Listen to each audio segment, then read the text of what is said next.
days in sunny June were long enough to bloom. Flowers on that sunbeam dress you wore in spring. Yeah, yeah. The way we left us one. Why did you drop that bomb on me? So baby, let's get it on. Drinking wine and killing time, sitting in the summer sun. You know I wanted you so long. Why'd you have to drop that bomb on me? The honeysuckle blessing seemed to show me. Could it be this? For 7 days in June I wasn't lonely. Could it be this? You never gave me time to say I love you. Could it be this? I know you don't believe me, but it's so true. Don't walk away from me, girl. I read the stories in your eyes. Don't you walk away from me. I read the stories in your eyes. And you've been telling me we've been friends for too long, yeah. I think I love you. I think I love you. Why'd you wanna drop the bomb?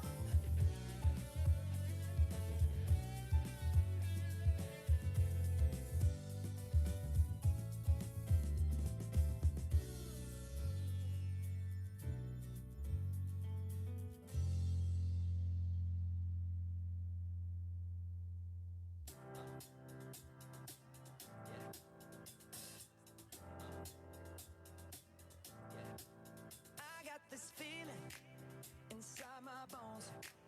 It goes electric wavy when I turn it on. Off from my city, off from my home. We're flying up no ceiling when we in our zone. I got that sunshine in my pocket, got that good soul in my feet.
Hello, everyone. Can everyone hear me? Yeah? Okay, great. We're going to start the event now. So I'm just going to welcome everyone. Welcome to Women Economic Forum Europe 2021. We are incredibly excited to have so many people join us for this event themed Post-COVID Business Rise. The theme today runs parallel to the fact that UN Women announced the theme for International Women's Day 2021 as Women in Leadership, Achieving an Equal Future in a COVID-19 World. The theme celebrates the tremendous efforts by women and girls around the world in shaping a more equal future and recovery from the COVID-19 pandemic. If nothing else, this pandemic has revealed the extraordinary contribution that women have in healthcare, in the economy, be it paid or unpaid labor, the resilience and leadership that women show in times of crisis, and also the disproportionate burden and unique obstacles that women have to face. So in keeping with this theme, the bilateral councils of Wiki in Europe have collaborated to organize this event. I read a quote somewhere that resonated with me and what we are trying to achieve here over the next 3 days. And that is, behind every successful woman is a horde of other successful women who have her back. And that's what we're trying to do here today. We're trying to expand our tribe, to welcome new members, to build kinship and avail of the resources that this tribe can provide to each other, especially in these testing times. I also wanted to point out that we have people from other genders who are also attending this event today and who have contributed to its success. For anyone who thinks membership to women's empowerment activities or groups are only reserved for those who fit into society's typified notion of a woman, you might be mistaken, because the process of empowerment cannot simply operate from those who need to be empowered. We need allies, social movements of all kinds, be it LGBTQ rights, feminism, anti-racism, poverty reduction. A systemic transformation of society is only possible when the groups affected are listened to and supported by those in positions of privilege or those who have fought similar struggles in those areas. Which is why I want to thank every single person who is attending here today or who has worked behind the scenes, regardless of whether you are part of Wiki or not, or whether you are an entrepreneur or not. I think we should start the event now, and I would now like to invite Mrs. Karen Dijs, President of Wiki Netherlands, to tell us a little bit about this event that we have organized. She's been working tirelessly to have so many of us on this platform. So Karen, please go on. Thank you very much, Richa. So good morning, ladies and gentlemen. Welcome on our 3 days online event of the Women Economic Forum organized by Wiki. These days, we honor International Women's Day to celebrate the social, economic, cultural, and political achievement of women. It's a moment to make a call for action for strengthening gender equality and accelerating women empowerment. This year, International Women's Day is like no other, as countries, communities, men and women are fighting for more than 1 year to beat the horrible pandemic. Across the world, women are nearly twice as likely than men to lose their jobs during the COVID-19 crisis. Indeed, the pandemic will dramatically increase the poverty rate for women and widen the gap between men and women who live in poverty. When crisis strikes, women commonly experience greater setback than men, as they earn less, hold more insecure jobs, and make up the majority of single-parent households. Women are overrepresented in sectors that are worse affected by the crisis: the retail, hospitality, care, and domestic work. Because these jobs cannot be done remotely. Recently, McKinsey reported that while most people's lives and work have been negatively affected by the crisis, and their analysis shows that overall women's jobs and livelihoods are more vulnerable to the COVID-19 pandemic. Moreover, research commissioned by the UN Women and the UNDP shows that the pandemic pushed 96 million people into extreme poverty, of which 47 million whom are women and girls. But at the same time, women are strong and survivors, and in crisis they show their power. Across the globe, women are at the helm of institutions carrying out effective and inclusive COVID-19 responses, from the highest levels of the decision-making to the frontline service delivery. And despite the economic gloom, many female entrepreneurs are seeing opportunities during the pandemic. Women are creating business opportunities for themselves during this pandemic.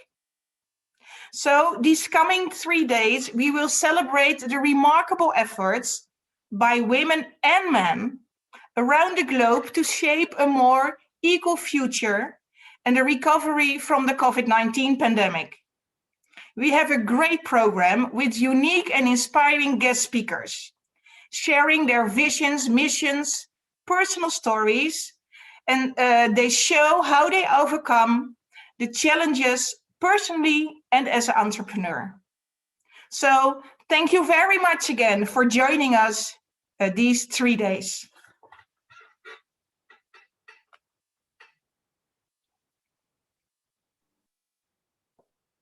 Thank you, Karen. It was a pleasure to hear from you. We will now have Mrs. Subhadra Van Loo, President of Wiki Belgium, to welcome all the speakers to this event that she had a major part in bringing to fruition. Mrs. Van Loo. Yes, thank you, Nisha, for the introduction. And thank you, Karen. What else can I add to this amazing speech you just gave? Maybe I'll just share a little bit of how we got in contact. So I only contacted Karen like the beginning of this year. And not only do we share the same ideas and visions of how to empower women, but we also share the same passion for India. So I was actually born in India in the beautiful state of Kerala, but I got adopted by a Belgian family, and that is why I already lived for a very long time in Belgium. So it was great to see this energy, and even we were still sitting behind our computer screen. It was really a challenge, but I think that if you see the number of speakers we gathered on this 3 days event and the energy we feel also from all of those who are contributing to this incredible event, I think this is also something which gives us a lot of energy. So our goal with this event is to create some positivity, to show opportunities. Like I, for myself, I'm active in tourism industry, so I can just say that it has been a very challenging year. But instead of just waiting and to see the storm to pass, we created new opportunities. I have been in contact with so many people, and I think this is what the crisis challenges. And it's difficult because we don't see the results of our hard work yet, but still, I think, and I really believe that with a great focus and a good mindset, we will achieve much more than just by sitting and waiting. So I think we already planned an amazing 3 days with nice speakers sharing also their ideas and visions with all of you. And I hope you will enjoy it. So thank you for being with us.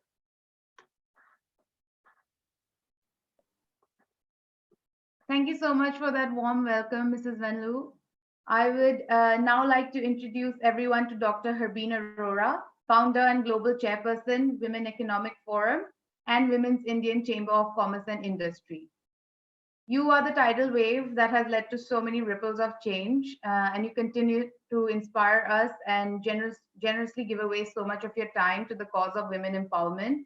So I would now like to invite Dr. Harbeen Arora to present the inaugural keynote for this occasion.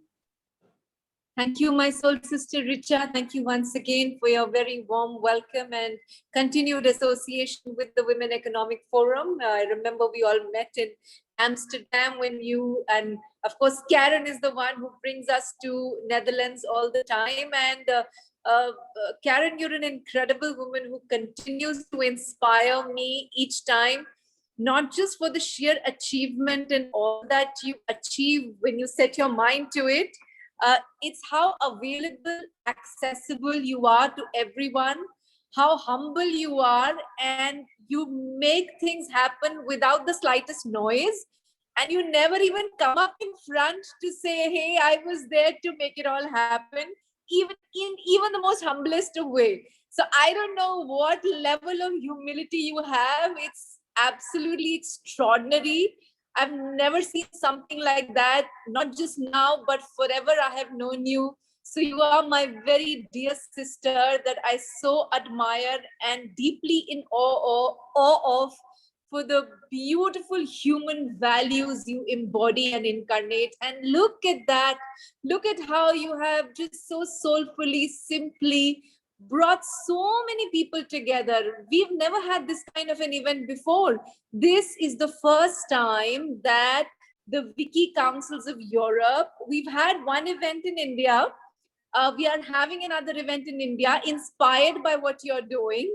But in Europe, and it's not as community driven as India is, you know, so to make it happen, not just in one country of Europe, but in so many countries of Europe, and not just Europe. I know there are people registered here from all parts of the world to truly make this event along with my sisters. Like Subhadra said, you connected with Karen, so Wiki Belgium, Wiki Netherlands, my dear soul sister Elena, Wiki Cyprus, and we have Honorable Minister Natasha with us, who is always very encouraging, and all the other Wiki councils of Europe, council presidents, vice presidents, council members.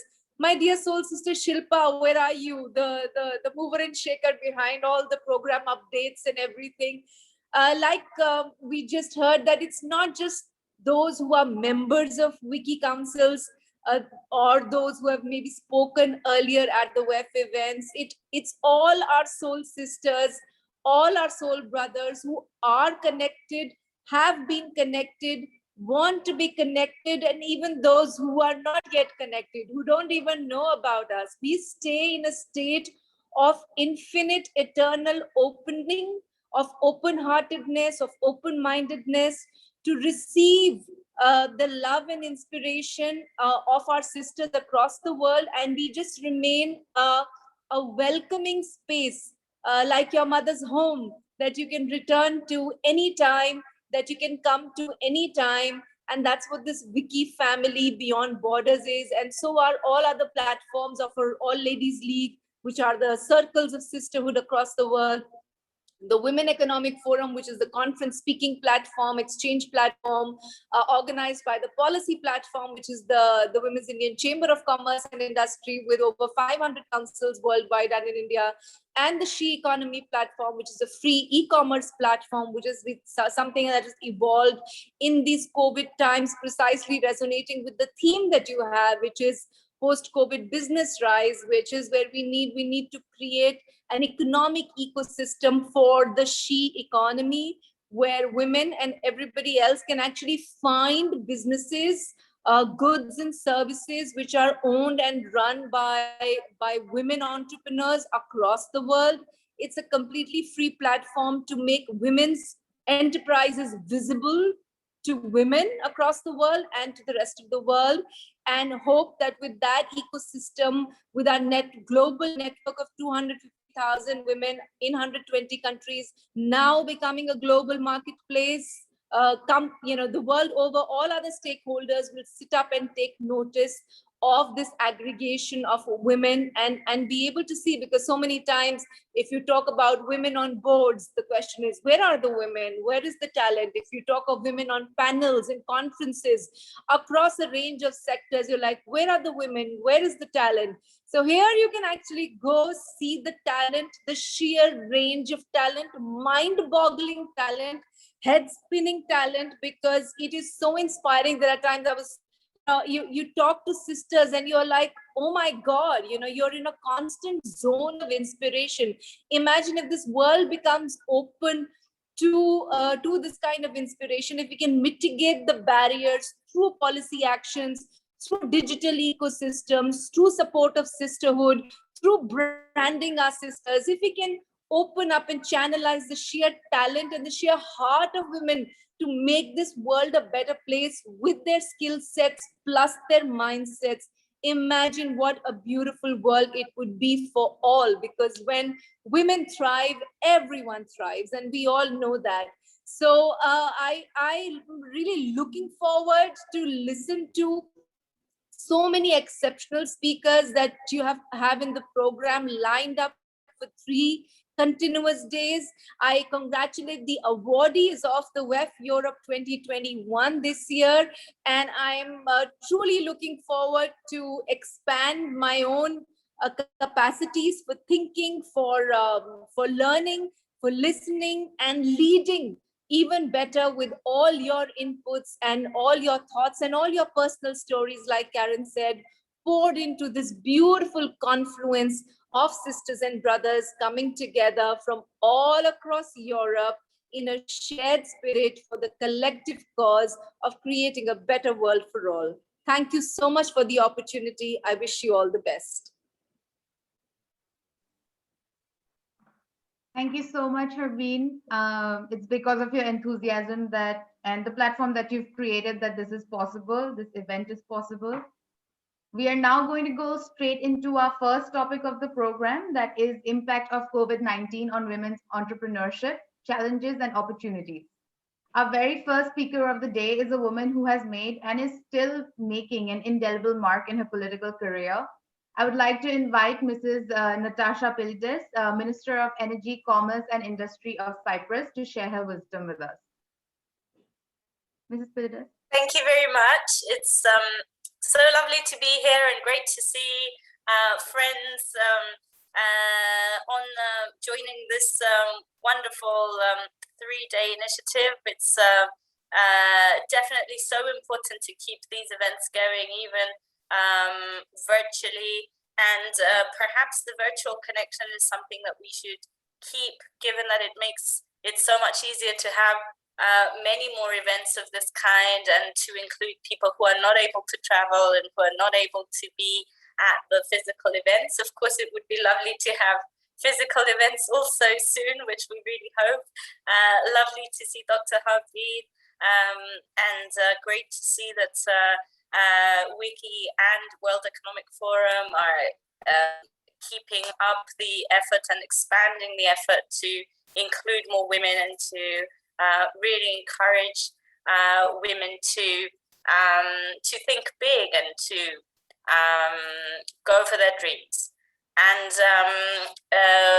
with that said, I am going to try to share my screen so that I can show you some slides, a little bit about what we're doing in Cyprus, not just for women, but for entrepreneurs in general, to be able to basically to be able to understand the opportunities of green growth and how the world is moving into a different era, which is much more socially conscious, which is much more sort of good for the environment, for the ecosystem that we live in.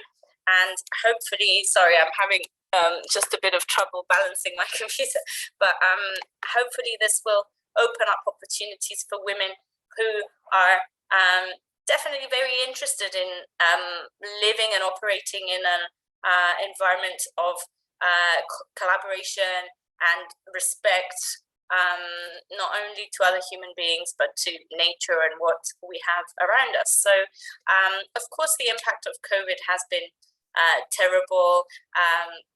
We heard about all the different difficulties that are especially faced by women. So on the positive side, let's have a look at a few of the opportunities that are available to us and that we hopefully will be able to embrace. Obviously, transition to green energy is something that is extremely important. And it's something that we need to do within a very short period of time. In Europe, as you know, we have the Green Deal, which is a very ambitious plan whereby we need to reach basically climate neutral conditions in 2050.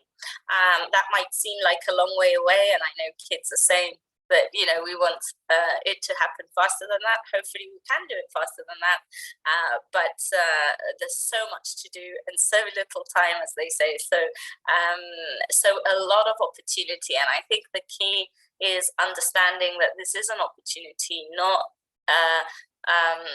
an obligation, and really finding the areas in which each of us is good and knowledgeable and skillful and passionate about to sort of get involved.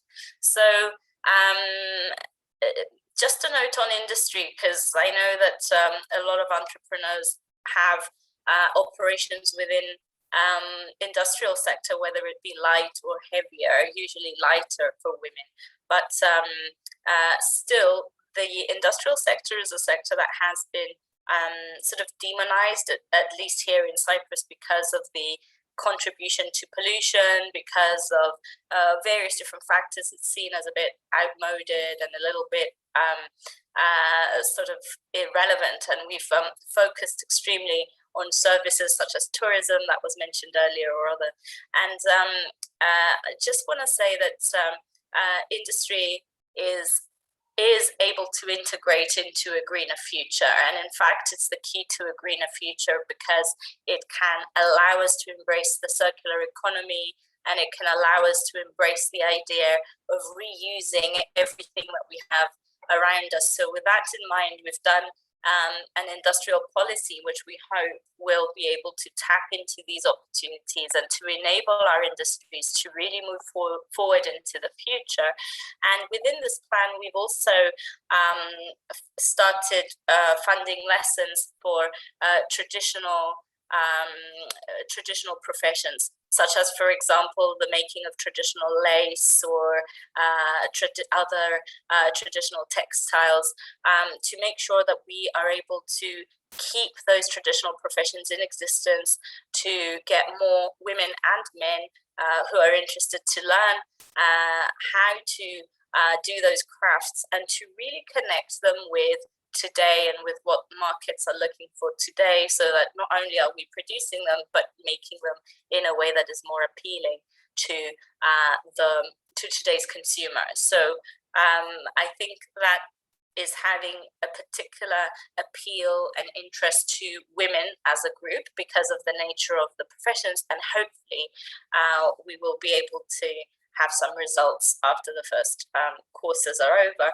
We as ministry have the Handicraft Center as well at the ministry, so we are able to sell the items that people produce, and the idea is to become much more updated and attractive in our own marketing of those objects, so that they can be appealing to an international public. So aside from that, we have big plans at the ministry because we have a total of about 400 million, which is a lot for Cyprus standards. I know India is a huge economy. For us, 400 million for the next 6 years or so, 21 to 27, is the biggest amount we've ever had at the ministry in such a short period of time to actually give to both entrepreneurs and households. Half of it is going to entirely green energy projects, and the other half is going into entrepreneurship, which has a lot of components which are green, but also other components which have to do with technological advancement, with giving people the skills to work in an international environment, mentoring, renewing of equipment, and lots of different things that are covered to make sure that our industries can survive, and that all our businesses can survive this difficult time. Now, it's perhaps not the perhaps there's no point in getting into the really sort of technical things of what we're doing, but we are funding a lot of renewable projects. That's something that we are very interested in, and we're also really working hard to open up the electricity market. This will, on the one hand, lower the price of electricity, which is something really important, because one of the most important costs of businesses, whether it be services or particularly industry, is that they have very high electricity costs. So adding renewables to that mix is really important, because renewables, believe it or not, now much cheaper to produce energy through renewables than conventional. So that's another reason why we support it so much, and we are trying to do an interconnection of electricity and electricity grid between Israel, Cyprus and Greece, so that we can export our electricity as well, which would again open up huge opportunity for investment, as well as bringing in LNG. We were one of the only countries in Europe, perhaps the only one, which still doesn't have natural gas in its energy mix. So that's something else that we plan to do by 2022. So just a few examples of the various projects, funding programs that we have available. Some of them, as I said, are for households, some of them for municipalities, most of them are for businesses. And another important thing at the bottom of the slide is that we've established a one-stop center for licensing renewable energy projects, but we've also done a fast-track business mechanism where we help businesses coming from abroad to set up and to bring people from abroad if those people are adding to the knowledge base and to the specialized skill sets that we don't have here in Cyprus. So that's also something that's taking off quite a lot. We have quite a few businesses that are interested in bringing in people from countries all over the world. So hopefully that will help us to attract more companies in the technology area, in innovation, which are able to add to our own know-how and our own ability to innovate. Just a couple more words before I finish my presentation. Obviously, I've presented sort of the viewpoint of the Ministry of Energy, Commerce and Industry, but of course there are other aspects to green growth and also other aspects to entrepreneurship, and we very much look forward to what the Ministry of Transport is doing to bring in electric cars and cleaner transport. That's one of the big problems that we have here in Cyprus, and it will make a big difference to the quality of our lives to have cleaner transport systems. So that's a huge project which we look forward to materializing together with the Ministry of Transport, as well as the green tax reform, whereby we plan to hopefully give incentives through taxes as well to businesses to be able to green their activities. So that's it with regards to the sort of ministry and what we're doing. Just a personal note, I'd like to say that I've been listening to the previous speakers and all the inspiring things that they've said, and just to share a personal comment. Last year I had my second child whilst in the ministry, and was the first minister to do so in Cyprus, and it seemed like a really big and scary thing to do because I didn't know how people were going to take it, or whether it was even going to be regarded as, which it was regarded by some people as, something that's using up the taxpayers' money in inappropriate ways, etc. Even though I did not take any maternity leave, so I just want to say to everyone who is thinking about, what to do, and perhaps in a dilemma, that you should go for your dreams and make them happen, and it all works out if you believe in yourself. So thank you very much. Really look forward to the next speeches, and have a lovely 3 days ahead. Thank you, Mrs. Pildes. There was so much relevant information that you disseminated, especially keeping in mind the central role of women in sustainable development and growth. We would now like to invite Mr. Richard Modi, Alderman of the City of Rotterdam for Work, Income and the National Program for the South of Rotterdam. He will be speaking on policy and actions of the municipality of Rotterdam to support women to get a job also during the pandemic.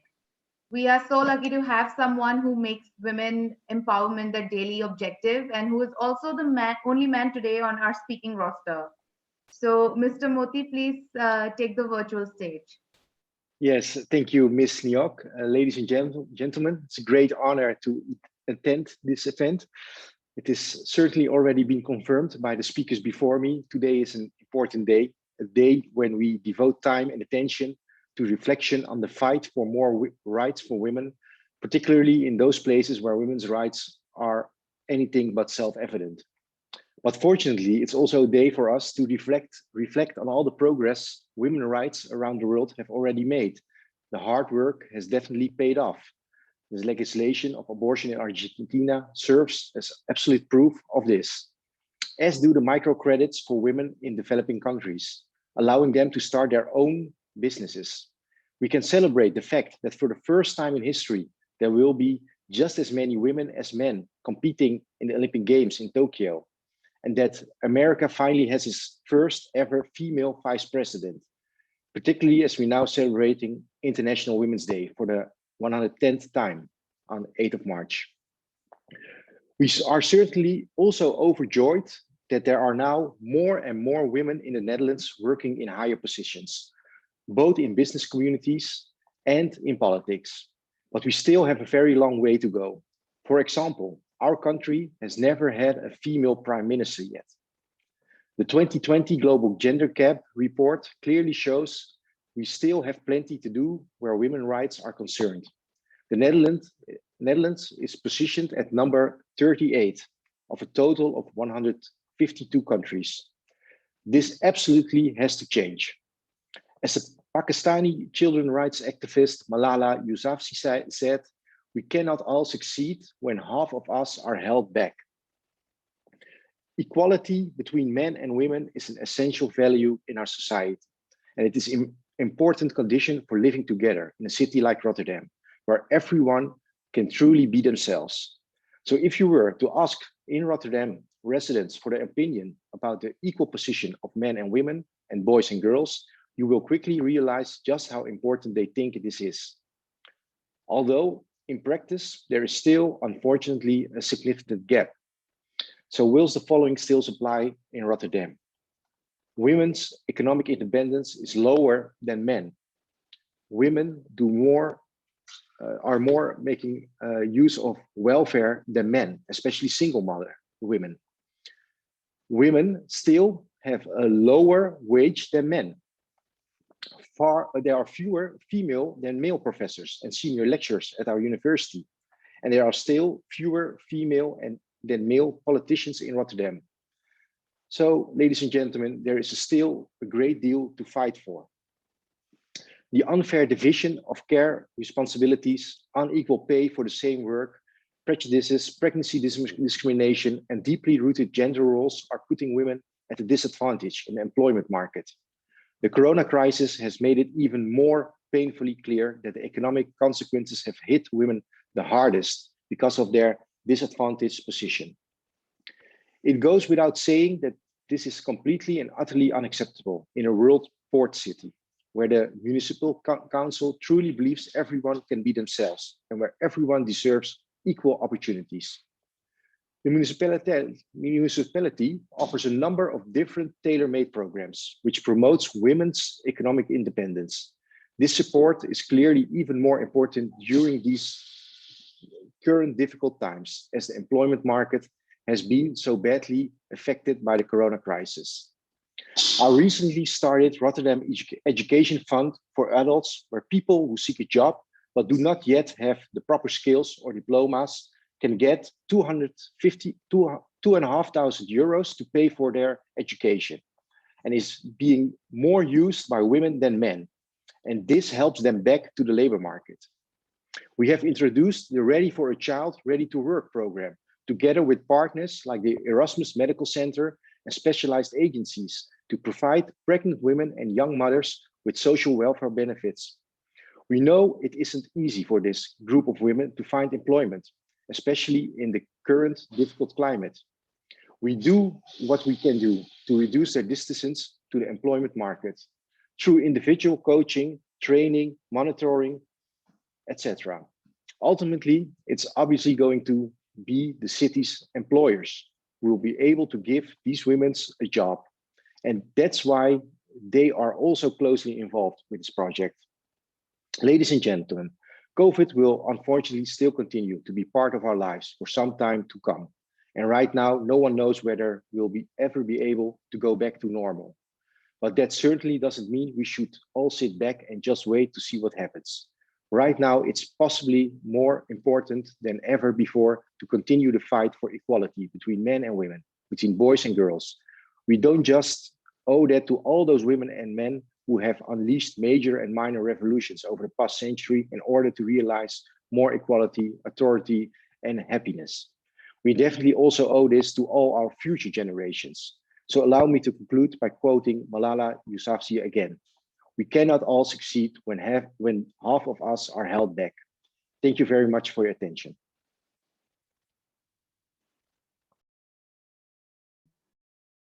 Thank you, Mr. Muti. I think transformation of societal ideals is such a slow-moving process that it often tends to demotivate and discourage activism, and which is why I thank you for highlighting the positive changes that have materialized of the constant struggle for gender equality.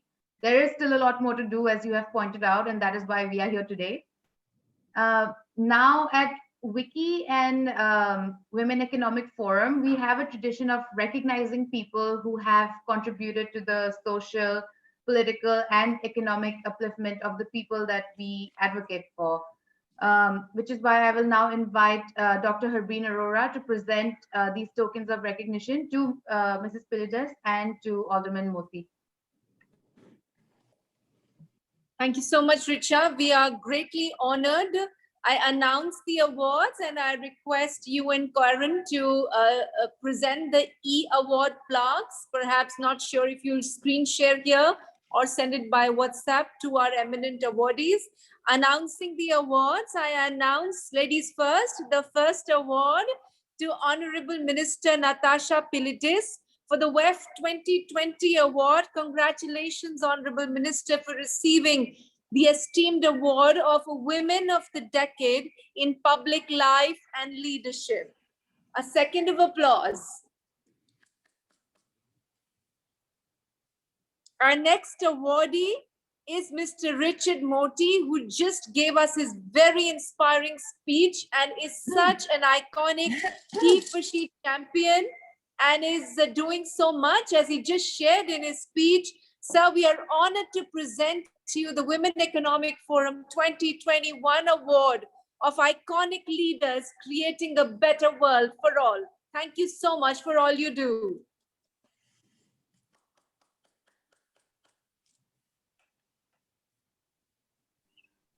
Thank you, Harbeen, and congratulations to our awardees. You deserve live applause, but that's not possible now, of course. But please know that we are clapping. I'm at least clapping behind my muted screen. Our next speaker now is Mrs. Wendell Hoffman, brand manager at Aegon, brand member of the NVR, Dutch Council of Women. She is based in the Netherlands, but also has a connection with India as she is an advisor at her eldest son's carpet design company, Venom, that makes bespoke carpets at Bhadohi, India. I'd like to welcome Mrs. Hoffman to speak to us now. Hello, everybody. Good morning, good afternoon. I'm Wendell, and the organization has asked me to bring some positivity to your day, which I hope to do on behalf of the Dutch Women's Council. Very nice to see you all. I'm just going to check if my face is in the right position because the organization told me something new. So can you see me in your left-hand corner? Or am I full in your screen? Okay, I can see myself in the corner. Okay, hang on, bear with me. Like Natasha, I'm going to try something here. Okay, resize.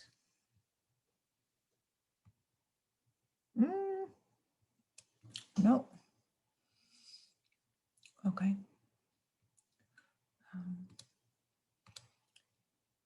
Okay, we'll just continue like this. So I'm Wendell. I work at Aegon. Aegon is a large insurance company. I've worked there for a long time, around 21 years. And I'm very vocal about women's rights. I've been that throughout my career, but I also learned it from the women and around me. You can see me on the left-hand side, where I am in Spain advocating a breast cancer product that Aegon is selling there. It's not a healthcare product, but an investment. So if you get ill, you have money to manage your family matters and things like that. It's quite innovative. It's a rider. So I'm also on the board of the Dutch Women's Association. I'll tell a little bit more about that later. And I am quite active as well, not always to everyone's enjoyment, of my trade union FNV. It's a Dutch one of the 3 bigger Dutch trade unions.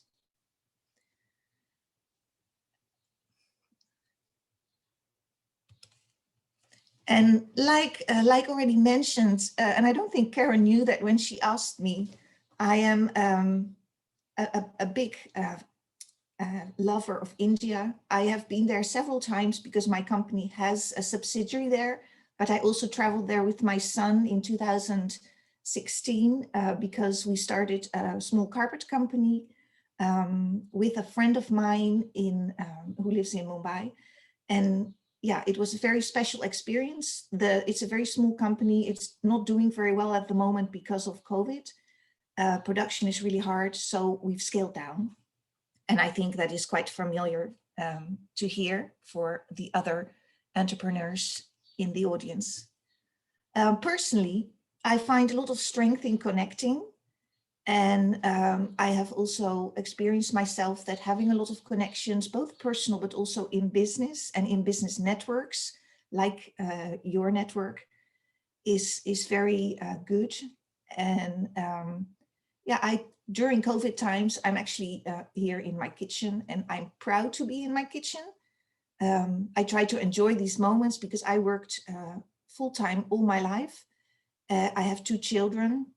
2 sons, they are 20 and 24. And my husband used to take care of them a lot because I live in Amsterdam and my company is in The Hague, so there's a lot of commute. And I enjoy being at home now, and I try to find the positive moments, and I think it's really important to do that because yeah, of the hardship we are all in. I wanted to share a little bit what Aegon does around financial security. We're an insurance company, but we also ensure that women are aware they have to build their own financial independence and to start saving, to discuss with their partner, if they have one, how they will manage money. They have a right to their own money. So if you start working, and it is said within the family that your salary is just meant to take care of the childcare cost, that is not fair because that cost is not your cost. It's a shared cost and needs to be taken care of in a shared way. So I think that's a mindset change. And at Aegon, we are trying to change that. Also through a lot of reporting. We have a large insurance research in 15 countries. And we publish regularly on that, also on social media, to help women advance their finances. And every little bit helps. In my trade union, of which I've also been a member for quite some time, I saw the light when I went to Cape Town and for a big conference, and I was so struck by how unions are still necessary in a lot of our countries. I mean, in the Netherlands, we are all quite well off, even though, like Mr. Moti said, we don't have equal pay either in the Netherlands as a registered thing. With my union, actually, my company was the first one in 2018 to contract equal pay into the collective labor agreement. And that was quite innovative. We were the first, so everybody thought, how can that be? In 2018, no company has contracted that. It's illegal not to do it, but it's still happening also in the Netherlands and in other countries. We have, I think, marched for too long. We've been marching since, you know, the 20s, the 30s. In the 50s, they started, the political organizations started contracting, started making laws, and it still hasn't happened. I think it's really, really terrible. And so through my union, in a positive way, I hope to contribute to that, also cross-border. And there's a large conference coming up, should you be interested, in April, where we will talk a little bit more about that and try to advocate more cross-border rights, because why would women in one country, even in the European Union, have different rights? Why can't we all have basic human female rights? That's where I would like to go. It's my personal goal. So in the Dutch Women's Organization, it's a triangle, we try to enable all the women in the 58 member organizations that we have. They're all very different, which is really interesting and also very nice because it gives us a lot of best practices. And I think here it also shows it helps to organize yourself. We help each other and we are very vocal also towards government. And it's very, very good to see how women, even in these times, are developing new initiatives. The Women's Council in the Netherlands also has a woman in New York. At the moment, not because it's virtual, but we have every year a different expert. This year it's Angela Maas. She is a professor in heart surgery and she focuses on gender-specific healthcare. It's really important because apparently women suffer from heart disease as much as men do, which not everybody recognizes yet, but the symptoms show differently. So it's really important, and that's what we advocate from our Women's Council, to be healthy, to know the symptoms, and to also know that hospitals are aware of the different symptoms. That is not yet the case everywhere. So that's just an example of what we do in the Women's Council. And I know there's already been spoken a lot about the negative impact. I don't want to bore you with all the details, but it's good to be aware of it. Women are especially affected. And I think there is help available. I think it's important to realize you have to ask for help. I find it difficult to ask for help, but do ask for help. In the Netherlands, in the Chamber of Commerce, the regular Chamber of Commerce, it's well known that the companies who asked for help are doing better than the companies who didn't ask for help. And of course, that also is meant for women, female companies.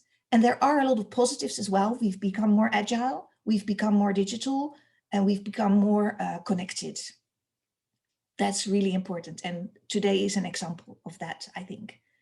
If you would like to know more about being registered as a female-owned company, I can refer you to WeConnect because they can help you get a registration certificate, because a lot of investors these days want to invest in women-owned companies. And in the search for money, that is one of the opportunities I think that is arising for women. So do contact me if you want to know more about that. So I think my positive message for today is the good times will come back. They will be more innovative. They will be different, but I firmly believe they will be better, hopefully for everybody. So breathe out, relax, and enjoy the sun, which I know is shining more often in India than in the Netherlands. And I'm ending with an example of a Dutch innovation where an artist, he's called Daan Rozengaarde, has invented a special light. He's a light artist, and the light keeps COVID bacteria out of your environment. And of course, nobody thought that would be a potential solution. So let's believe in innovation, let's be positive. Thank you.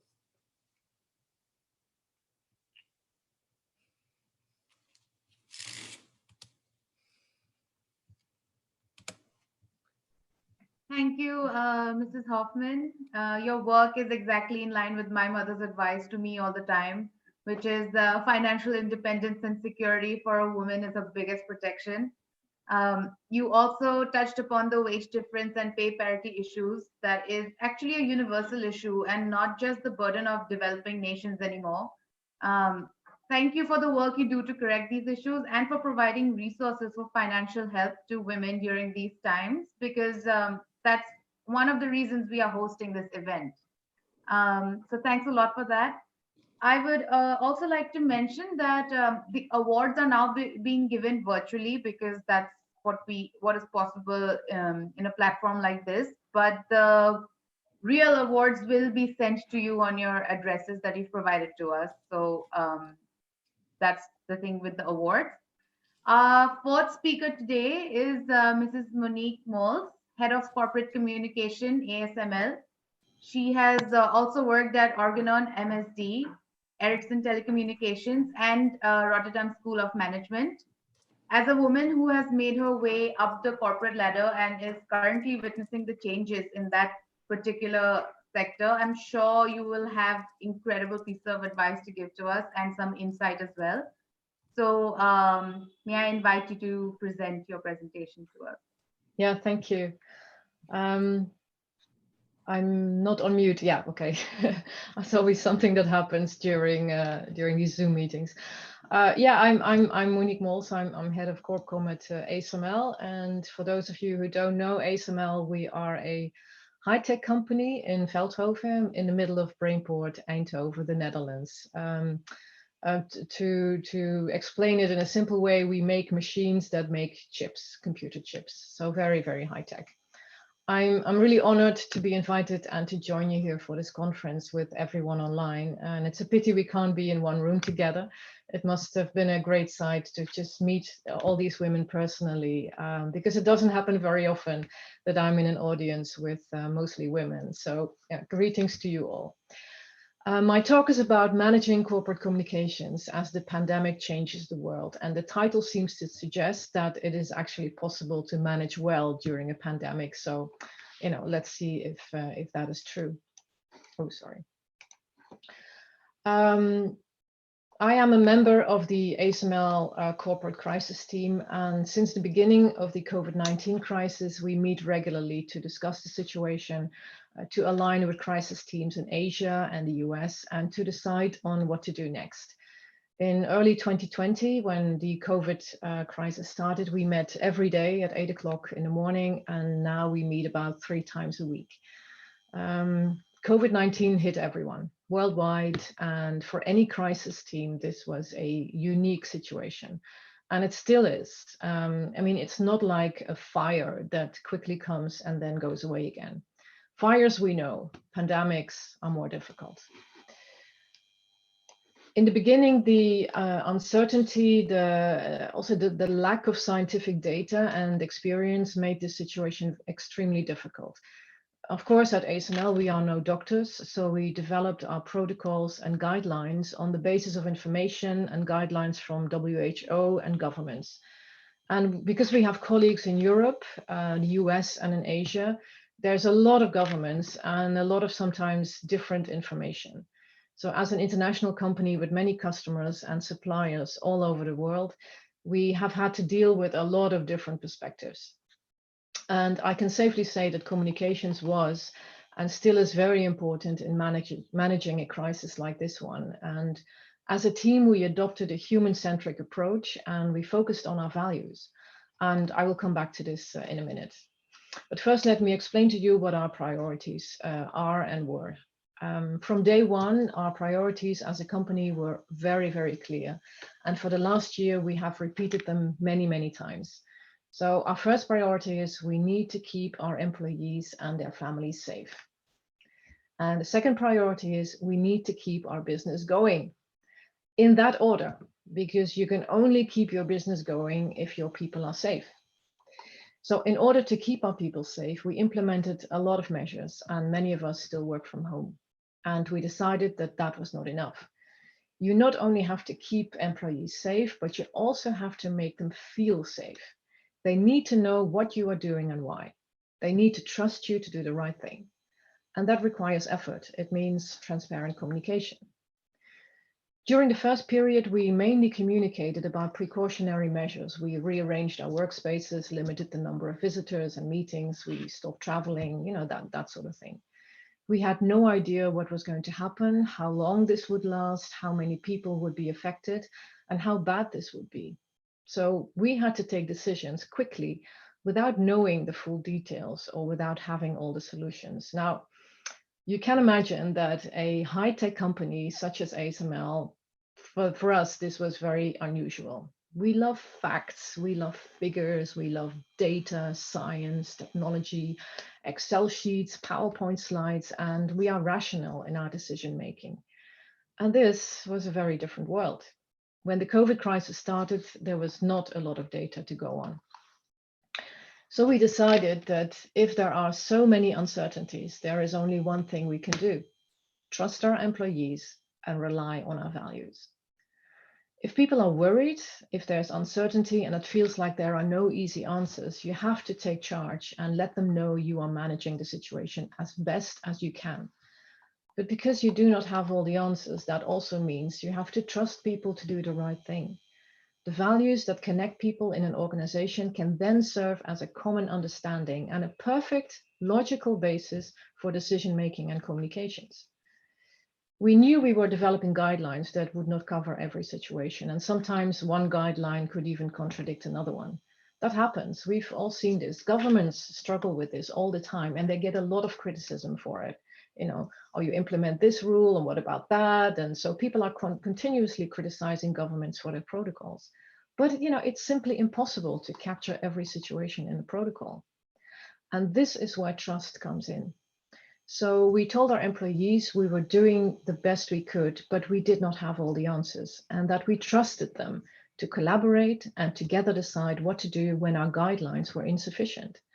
And we asked them to let the crisis team know so we could learn. That worked simply because we made our employees part of our process. To give you an example, when schools closed down, parents suddenly had to take care of their children and even teach them at home. Most of them were already working from home and they worried about being able to do their work at the same time. Because how do you manage both your kids and your work from home? Our holiday and leave policies were clearly not written with such extraordinary circumstances in mind. So instead of quickly developing new guidelines, we called on our employees, our managers and HR people to be creative and flexible. We asked them to collaborate to find solutions. We also told them that for the next few days, any solution that they came up with would not impact their holiday or leave balance. We completely understood the difficult situation these colleagues were in, and we gave them time to find solutions that worked for them. Now, we have 3 company values, and you may have guessed a few already. They are challenge, collaborate, and care. And this is exactly what we based our decision and our communication on, because we had nothing else at this point. We had no solutions. And this values-based communications really, really worked. The feedback we got from our employees was overwhelming. Our employees felt trusted and empowered to deal with a stressful situation at home without having to worry about a boss who demanded 100% availability. It was simply not possible anyway. So this was a big learning for us. Remember, I told you we were a high-tech company. We are a high-tech company and we love facts and data. And we now moved to value-based communication. But we lived our values and we came out so much stronger. And speaking of learnings, let me, as a way to conclude my talk, also mention one other important thing that I have learned from this pandemic. And that is the great contribution women have when times are rough. And other speakers have said it too. Just think of the healthcare workers and the teachers, so many women who really make a difference. But also, if you look at leadership, things like values, trust, care, empowerment, empathy, human-centric approach, we used to view those as feminine. I never really understood why these are associated with female leadership, but they are. But guess what? These are exactly the things we need to get through this crisis. And also male leaders are recognizing this. You now see CEOs telling their employees to take care of themselves. And they are talking about mental health issues even, because COVID is really difficult for everyone. So they're telling their people to take time off, keeping a clear head in these weird times. And I would call this progress. All of this is good news for everyone. COVID-19 has forced us to keep our distance from each other. We wear masks and we have to stay 1.5 meters apart for our safety. We call this social distancing, and I don't agree with this term. The last thing we need right now is social distancing. We only need physical distancing. Keeping in touch with other people is more and more important than ever. We need each other. So in the end, I think this crisis is teaching us what is really important: people, values, and human interaction. Thank you.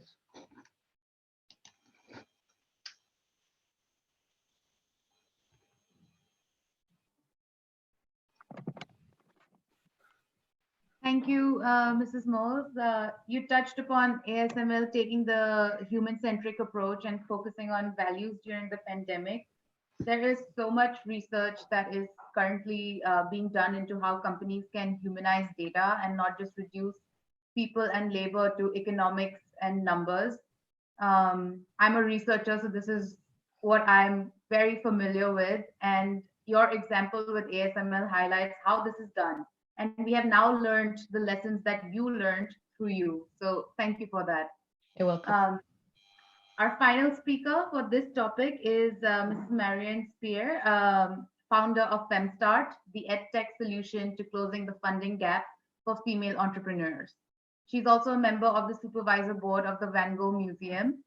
As a founder of a platform that is actively involved in assisting women entrepreneurs, we will be listening to you with our full attention. So please take the virtual stage.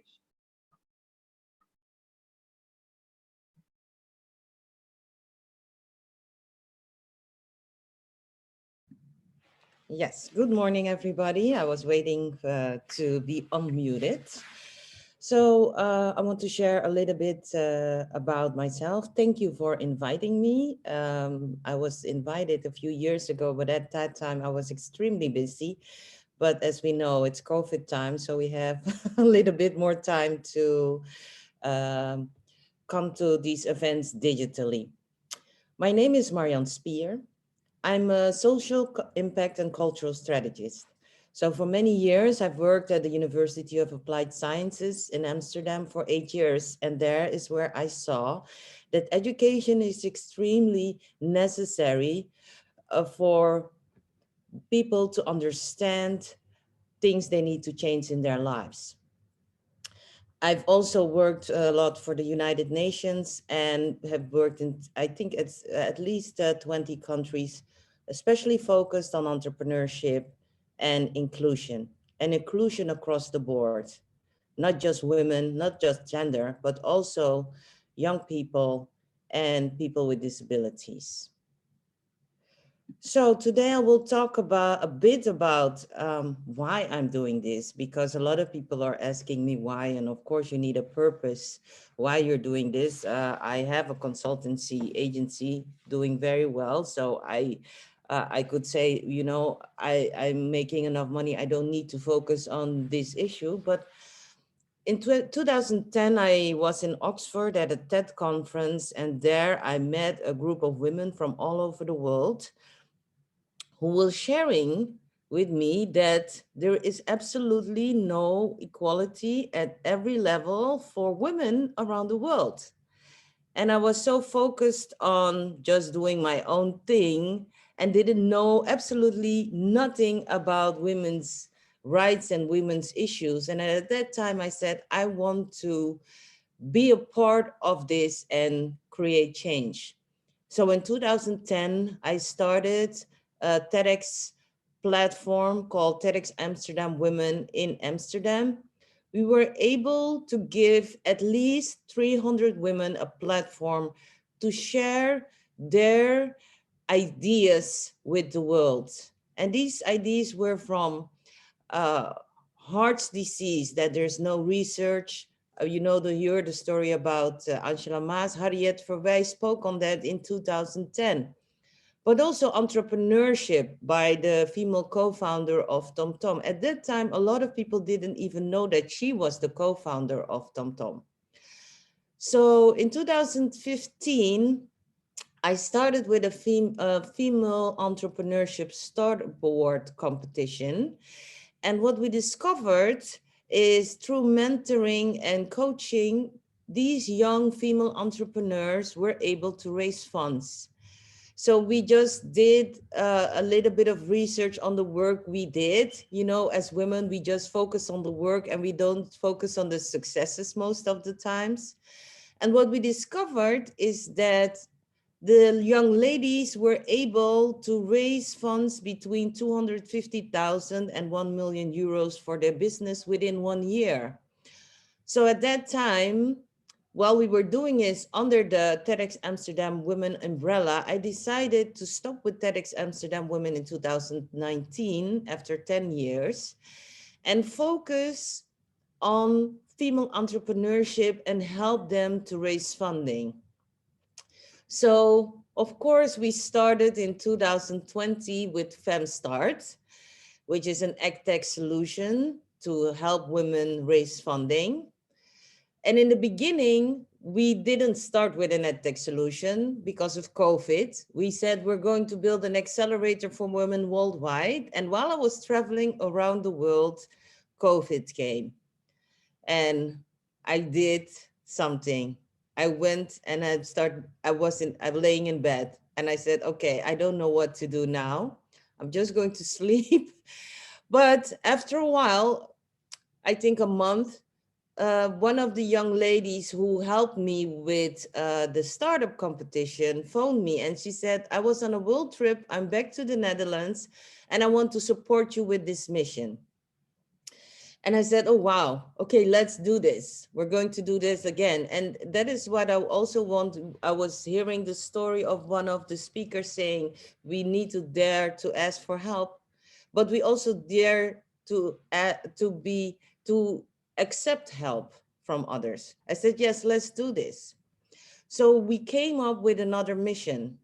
And our mission is, after we've read all the research and we heard so much in the media about funding and female entrepreneurship, we said our mission is to demystify the world of funding for female entrepreneurs. Because what we discovered is, once these young female entrepreneurs would go to these investors or even for grants, because they didn't grasp or understand the jargon, the words about funding, the industry words about funding, they were having difficulty raising funding. That was even the first step after being able to pitch. So, of course, the system is broken. And we said we have an answer for that, which is FemStart. But of course, there's also a large group of women who were hit by COVID and didn't even think about raising funding while we were busy building this platform. So we started with a platform called, that is a nonprofit called Fempreneur Hub, which is a platform that helps women that are hit by COVID, female entrepreneurs. And we have at least 40 mentors, men and women, that who help these women on specific topics. This could be online success, of course, digitizing their business. This could be business development. This could be how to raise funds, or even the finance, like, okay, I need to fire 10 people now. I'm stuck. How do I move forward? And in the last 6 months, we were able to help 80 women get out of this situation. So this is the story I want to share. And there are a lot of discussions, especially when we're focusing on women's rights. And a lot of time we say the system is broken. But what I say is, first we need to know how to navigate in the system, to be the system. Thank you.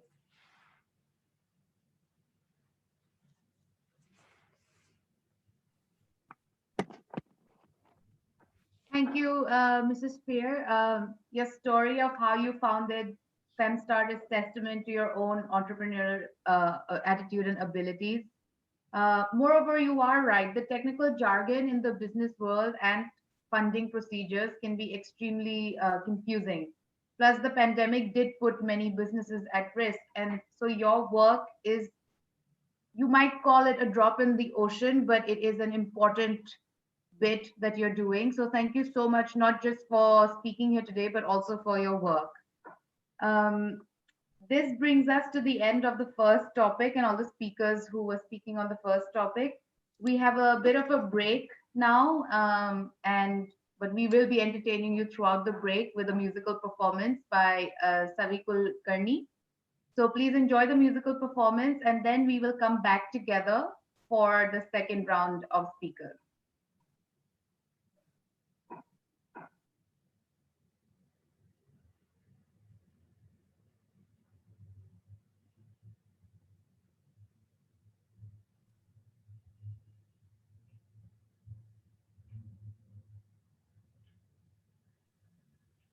Hi, thank you so much. Let me introduce myself. My name is Savi Kulkarni. I reside in Bangalore, India, and I have been invited here by my sister Shilpa, who is a part of your organization, and she's the one who's invited me to come sing for all of you here. And I must say, an absolute honor and an absolute pleasure to be amongst all you wonderful people here today. And I've been listening to all your speeches. It's path-breaking, the kind of inspiring work you do. So I'd like to thank all of you for that. And for today's performance, I have combined about 10 Bollywood songs, Hindi songs. I see a lot of you seem to be fans of India. So I'm sure you're going to enjoy this little performance. And for all the Indians here, if you know the song, please sing along. And so yeah, let's begin. I hope you all really like it.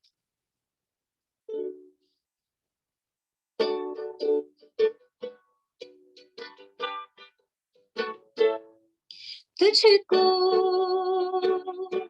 मैं रख लूं वहाँ जहाँ पे कहीं है मेरा यकीन मैं जो तेरा न हुआ किसी का नहीं किसी का नहीं मेरा मन कहने लगा जरा सांसों में अपनी बरसा छूने दे होठ तेरे जरा सपनों में अपनी बरसा तुम साथ हो या न हो क्या फर्क है बेदर्द की जिंदगी बेदर्द है अगर तुम साथ हो इतनी सी हंसी इतनी सी खुशी इतना सा टुकड़ा चांद का ख्वाबों के तिनकों से चल बनाए आशिया छूकर मेरे मन को किया तूने क्या इशारा बदला ये मौसम लगे प्यारा जग सारा छूकर मेरे मन को किया तूने क्या इशारा जब कोई बात बिगड़ जाए जब कोई मुश्किल पड़ जाए तुम देना साथ मेरा ओ हमदवा न कोई है न कोई था जिंदगी में तुम्हारे सिवा तुम देना साथ मेरा ओ हमदवा ना सीखा कभी जीना जीना कैसे जीना ना सीखा जीना तेरे बिना हमदम कैसे बताए क्यों तुझको चाहे यारा बता ना पाए बातें दिलों की देखो जो बाकी आके तुझे समझाए तू जाने ना तू जाने ना कोई तो दिलबर हो या बेगरज तेरा हो या कोई तो दिलबर हो या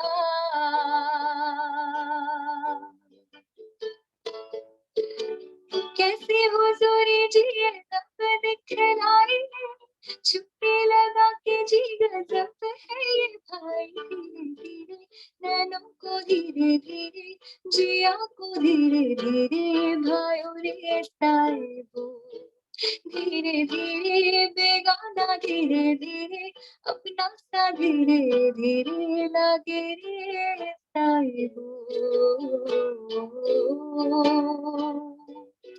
साहिबो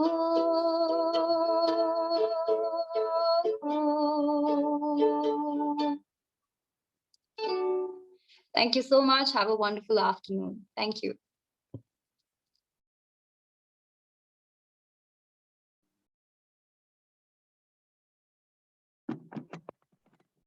Thanks a lot, Savi, for that musical break. You're like a nightingale. I'm sure everyone enjoyed that collection of songs because I grew up hearing them. And for those who are not from India, it was a good introduction to what very good Bollywood sounds like. Um, we will now be presenting our previous speakers with tokens of appreciation for not only gracing us with their presence today, but also for the groundbreaking work that they do. I'd like to invite Dr. Harbeen Arora back to present these awards to our speakers. So, Harbeen, are you there?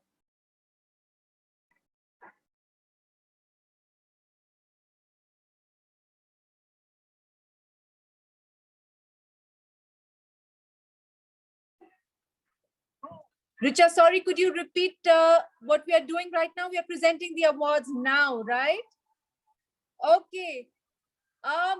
We are having 4 awards right now, 2 in the category of iconic women creating a better world for all, and 2 in the category of exceptional women of excellence.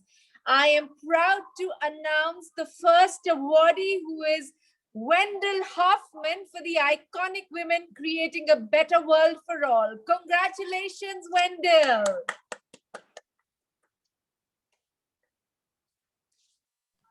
I would now like to felicitate our second awardee, who is Monique Moles, for the Exceptional Women of Excellence. Congratulations, Monique.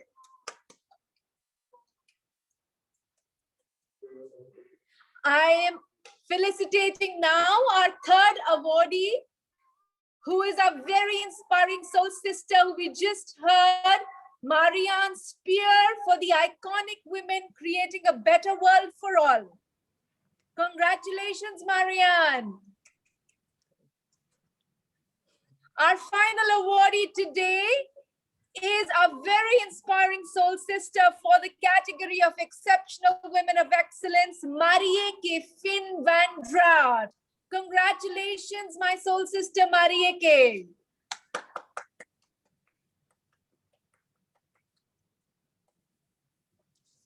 Congratulations to all the awardees and the exceptional inspiration and leadership each one of you provides to all of us. Congratulations on being the recipients of the WEF Europe 2021 Awards.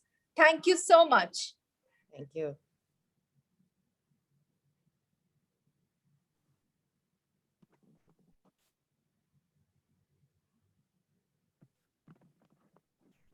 Thank you so much, Harbeen, and congratulations to all the awardees. Like I said before, the awards will be sent to you, but we are sending you heartfelt congratulations from here, from behind our screen.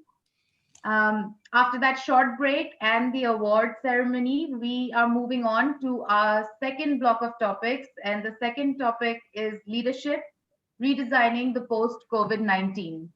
Our first speaker under this theme is Mrs. Andrea. I'm so sorry, I do not like to get people's names wrong, and so I'm not going to try and attempt to pronounce your surname, so please do correct me when you come on to speak to us. She's a psychotherapist and psychologist lecturer at University of Zagreb, Croatia. The human and emotional impact of COVID-19 is something that needs more attention, in my view, personally. And I really am looking forward to hear from you, Ms. Andrea. So will you please take the virtual stage?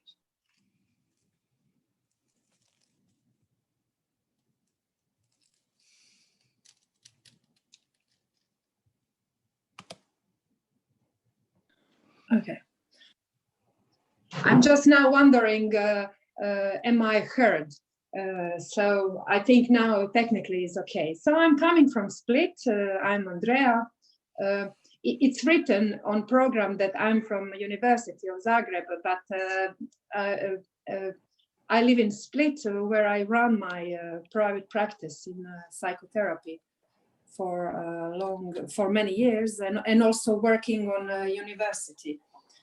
Well, I prepared here one presentation regarding this process, what happened last year, and our experience, how we were impacted by COVID pandemic. And I had this insight what was going on. So I was thinking really that COVID pandemic changed our habits and our way of functioning, and also influenced our relationships. So what really was affected is our personal strength, how to manage and deal with this problem, especially regarding financial problems.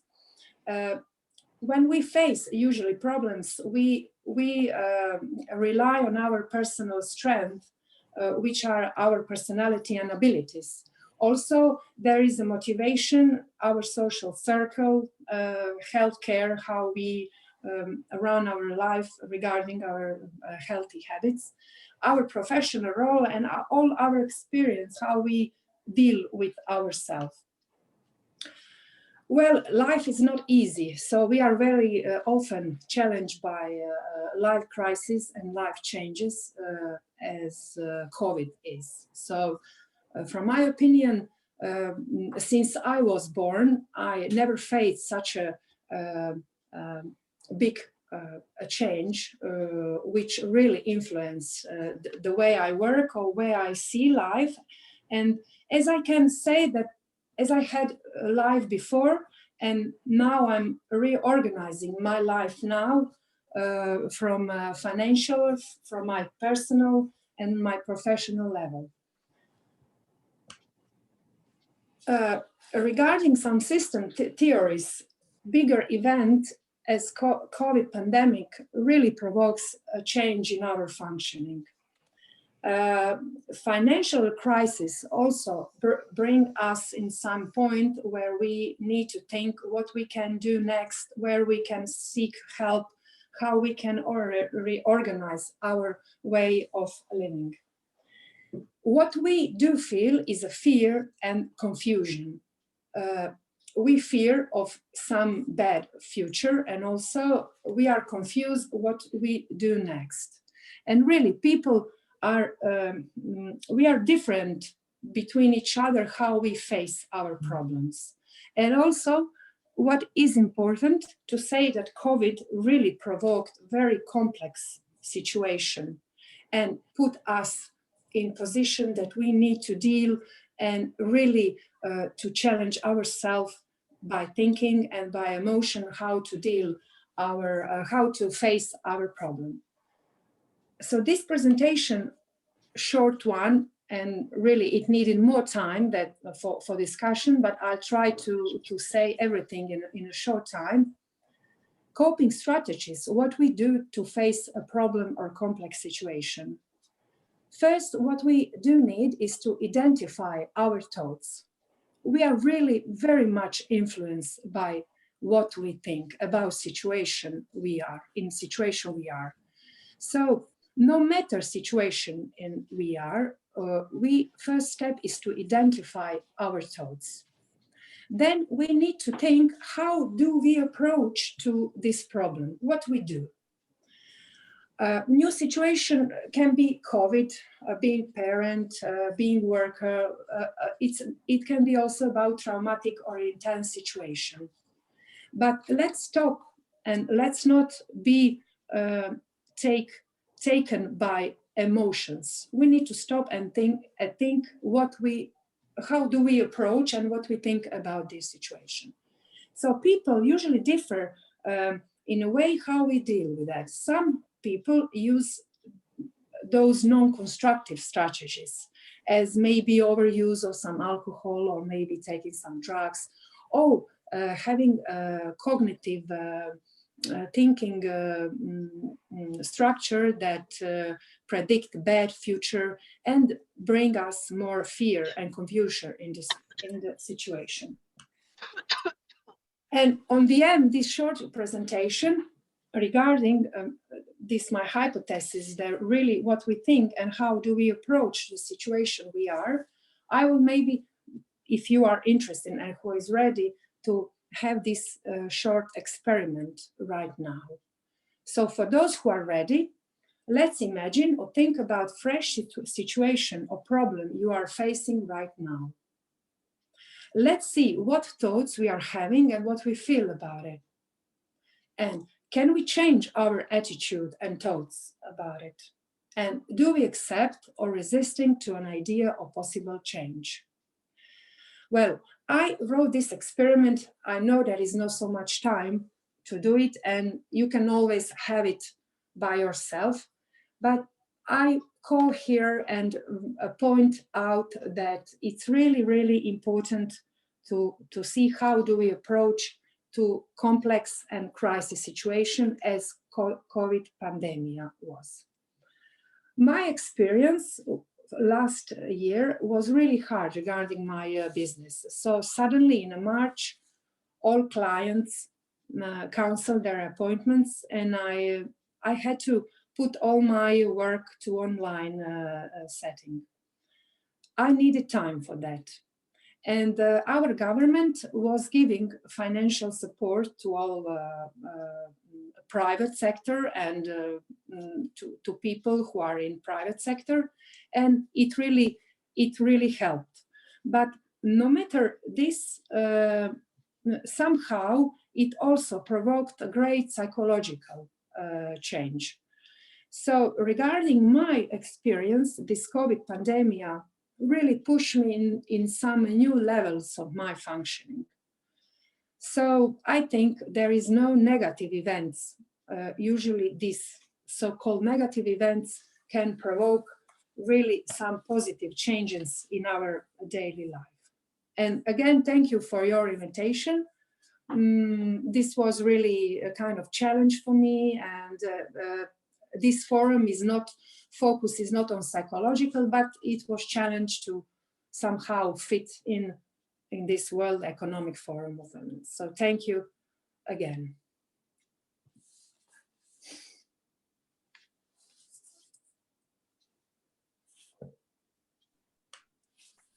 Thank you, Mrs. Andrea, for letting us know how to deal with uncertainty and to understand exactly why and how our psychological distress comes to be, and for providing coping strategies. This forum is to help women in all ways. So touching upon the psychological impact of COVID-19 is just as important, I think more so than anything else, because our own mental state is connected to our functioning in all other areas of life. So thank you so much. I really do believe this is important work, and I have a minor in psychology, so I'm very pro everything you've said. So thank you. Thanks a lot. Thank you again. Yeah. Our next speaker is Mrs. Brunelli Stadelmeier, director at She Consult and founder of SheTalentBank.com and SheNews.nl. It is clear from her profile that she's dedicated her entire life to working for women, because she's created so many platforms for this specific cause. I would now like to invite Mrs. Stadelmeier to please share her knowledge with us. Thank you. Hi from Amsterdam. I'm Brunelli Stadelmeier. I'm founder of She Consult. And at She Consult, we train and coach women to work with more impact and more happiness. Because if more women work with impact and happiness, we get more women in important positions in society, and that's important. She Consult has 22 offices in the Netherlands and is therefore the oldest and biggest coaching practice specialized in females in the Netherlands. And we work for banks, insurance companies, industry, government, and retail organizations. And last month, we launched the first of 6 online lectures around research proving that the female brain differs from the male's brain. Women think differently and act differently. They meet different problems than men meet in their professional life. And I'm happy to say that a lot of large Dutch companies invited their employees to join these lectures, in which women learn how to benefit from their female brain in a masculine society environment, and learn men how they can support women. I wrote 2 books. Fuck This Insecurity. This is the Dutch one. This is the English one. I'm sorry. When it gets reprinted, It's get another title, Fuck This Insecurity, this one. And I wrote, A Smart Girl is Prepared for the Future, Survival Kits for Millennial Women. And I'm a professional speaker on this subject, and I'm opinion maker and co-host on BNR Business Radio and KRO NCV Spraakmaker. For my work, I received in 2015 from the Dutch government the most important award for women's emancipation, the Joke Smit Award. And I'm asked to give a talk about female entrepreneurship after the COVID-19.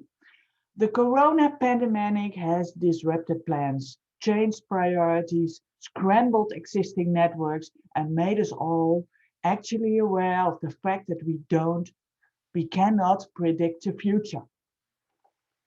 And we know that COVID affected women much more than men because of the industry we work in, because we have, generally speaking, younger, smaller, more vulnerable businesses, and we have a double burden. We also do the majority of tasks at home. And since Corona, we have in our coaching practice a huge amount of women with burnout, seeking for help. It's really a big problem.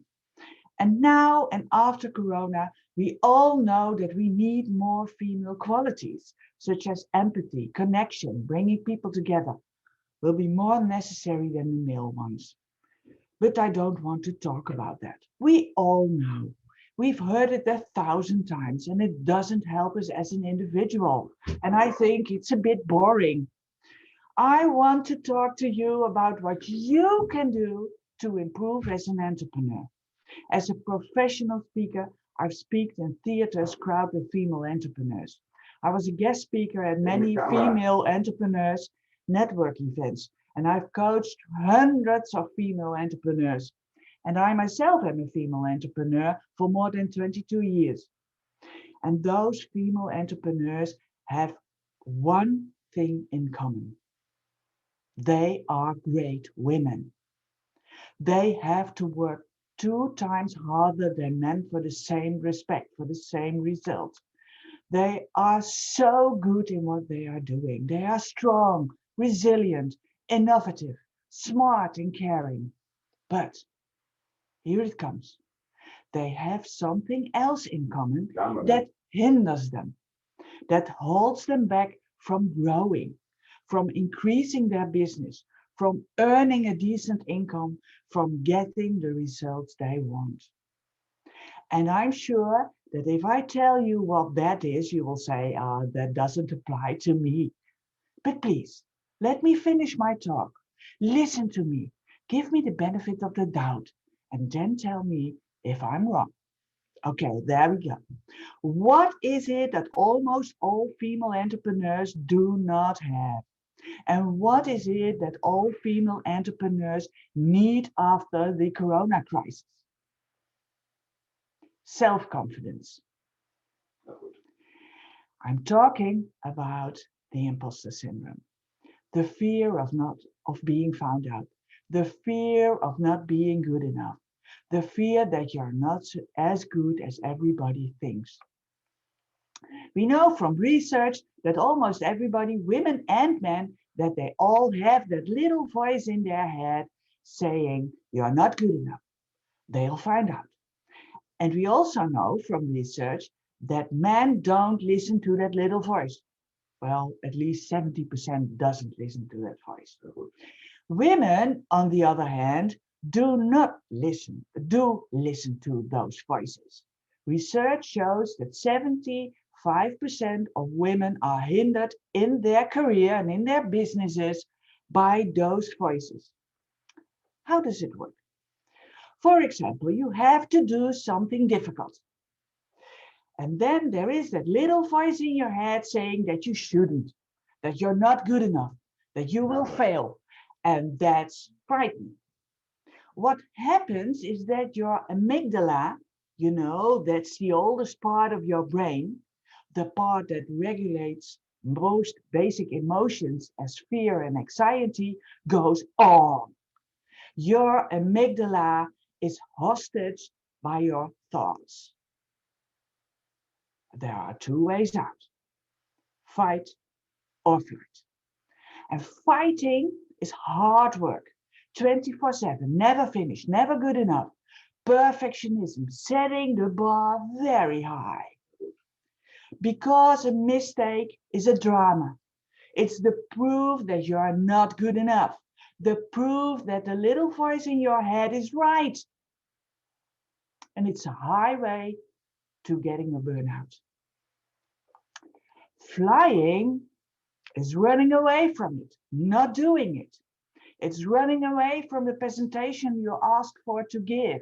It's not asking for an investment in your company. It's not asking for a good price for the work you're doing. It's about making you and your company smaller. I have a little business in. I wrote a small book. It's about being too modest. It's about not speaking up. It's about not stepping into the limelight. It's not bragging a bit when necessary. It's about not doing some name dropping when name dropping would be useful. And it's about men letting mansplaining you. Mansplaining, you know what mansplaining is? Mansplaining, usually it's a man who tells you how the world turns. A man who knows everything about everything. He knows everything about the subject you're specialized in. It's a man on sending and not interested in your business. And you find yourself smiling, nodding, asking questions, and in the meantime thinking, asshole. I had that experience very often, and I used to walk away, but that doesn't fit me anymore. I have a new strategy, and I just start to talk. I don't wait for a pause or the right moment because that doesn't come. I just start to talk, and I start to talk about my success, and I start to talk about my good friend Michelle Obama. No, that's not true. But I do some name dropping, and suddenly it turns into a nice conversation. I don't know how it works, but that's what's happened. So if you find yourself smiling, nodding, asking questions, and thinking asshole, maybe you should try another strategy too. You know, as a female entrepreneur, you have to talk about your success. You have to brag a bit. You have to seek the limelight. Otherwise, you will have no business. Just having a fabulous project and hoping that somebody would buy it isn't enough. The imposter syndrome hinders you. So you have to get rid of it. And you don't want those thoughts, those imposter thoughts, to hijack your amygdala. So how do you do that? And I wrote a book about it, you know, these. And in my book, I give 7 steps. But the most important step I will tell you now, and that is that you recognize those thoughts. We have thousands and thousands of thoughts a day. Some of them are true, others are complete bullshit. We know from research that the female brain, we know from research of the female brain that our brain, the female brain, is more sensitive to those imposter thoughts, for thoughts that frighten us. To say it in other words, the female amygdala is easily hijacked by imposter thoughts. But those thoughts are not true. And in my book, I call those thoughts parrots. Parrots on your shoulder. And when I rehearsed this session with my daughter, she thought I was talking about parents. And she said, you have to pronounce it better, parents. But I'm not talking about parents. I'm talking about parrots. I'm talking about parrots. Parrots on your shoulder. But in a sense, my daughter was right, because those parrots often repeat what your parents said. But the parents are lying. And if you don't believe me, do some research. Ask your friends, colleagues, husband, whatever, if your parents are speaking the truth. And I'm sure they will laugh at you. Your parents are lying. You are not your thoughts. You can listen to them, you can ignore them, you can throw them away. So why do you listen to your parents? If you start now by not listening to them anymore, you are starving them. They become smaller and smaller, and in the end, their voices will be so small, you won't even notice them anymore. And that's the moment you will shine. Your business will flourish, will grow, and will contribute to a better world. Thank you very much.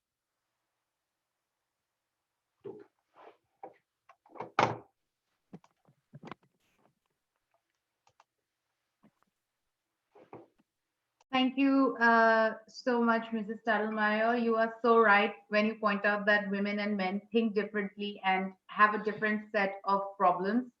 This is a very important point to highlight because often people mistake the idea of gender equality with presenting the two genders or all the other genders as identical. That is not what feminism is. We are different, and every gender comes with a different and unique set of societal burdens and viewpoints of context.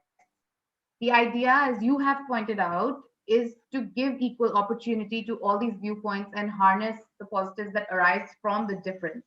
So thank you for the truth bomb. We now have Mrs. Anna Jana Susterchik. I hope I got your name right. CEO at Talent Management Institute. She's also a psychologist, a talents manager consultant, team coach, executive coach, and trainer at SOS COVID Support. Clearly, from your introduction, we can see that you have attempted to help in any and every way that you can, especially during the pandemic. You'll be letting us know what we learned from COVID about society. And there is a lot that was revealed about our society in the past year. So please do enlighten us. Thank you. So, dear ladies, I'm really honored I can talk today. And I would like to say that I feel this community is really very important. I'm going to share now my presentation. I hope you can just tell me if you can see it.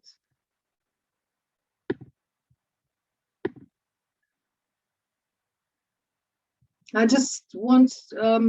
just need one feedback. Is it visible? Yeah, thank you. Great. So I collected few numbers so that we start from the facts. I'm not intending to say too much about those numbers because they are speaking for themselves. So what we learned from COVID-19 about our society, even before the pandemic, 972 million people worldwide have a mental health disorder. And this means that 50% of mental health conditions start by the age of 14.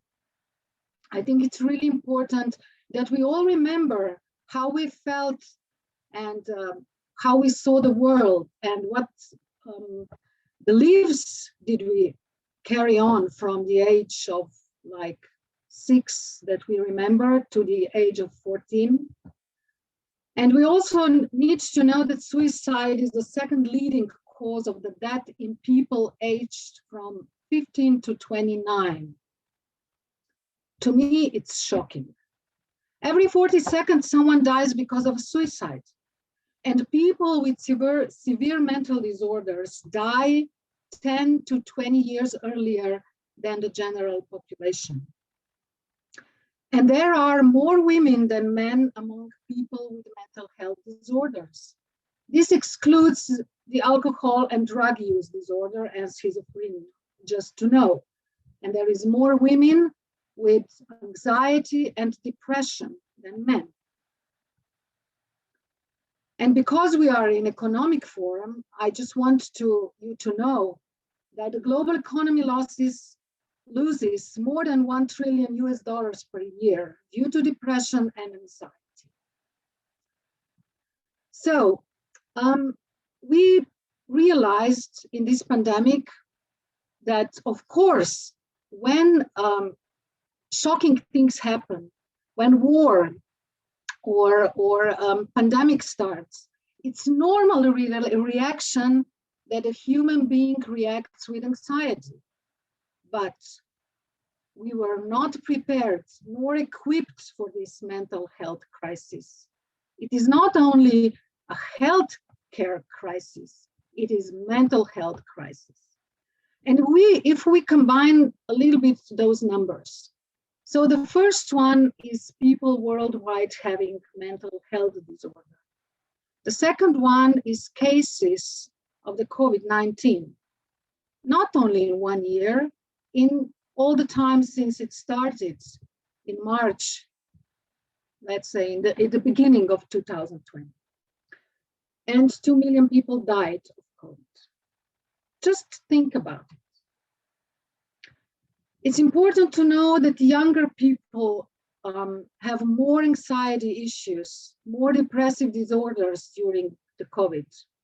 I know personally, because I work as a coach, that those managers that I coach and were younger were much more scared and anxious when the pandemic started than the older ones.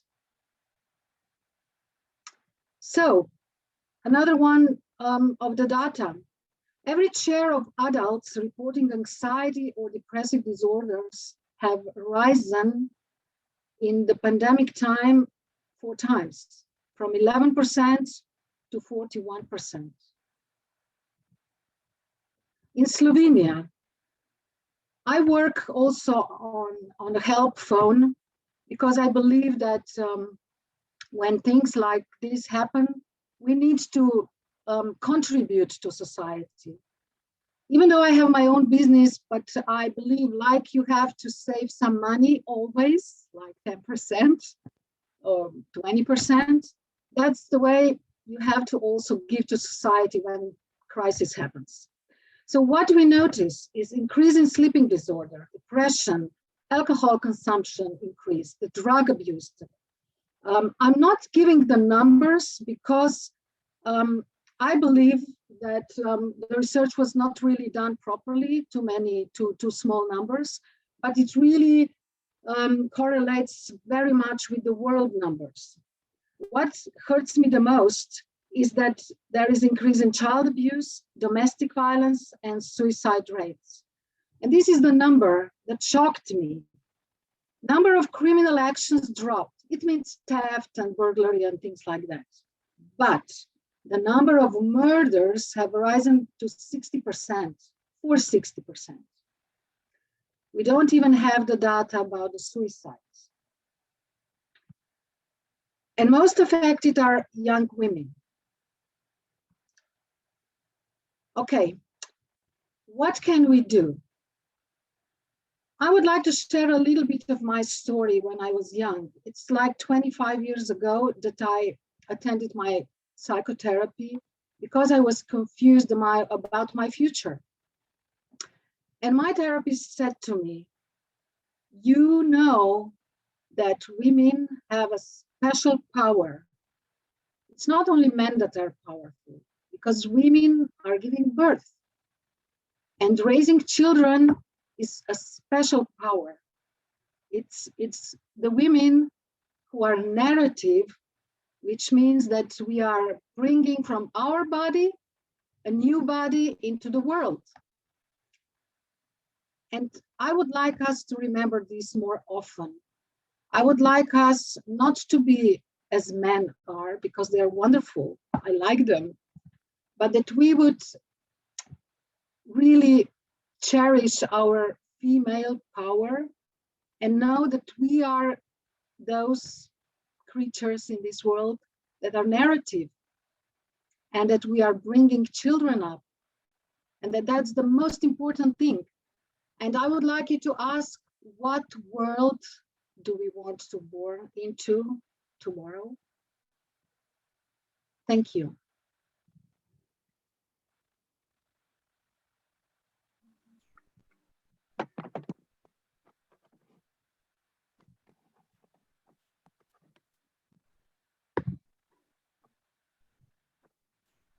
Thank you, Susanna. I'm so glad someone spoke about the topic of suicide.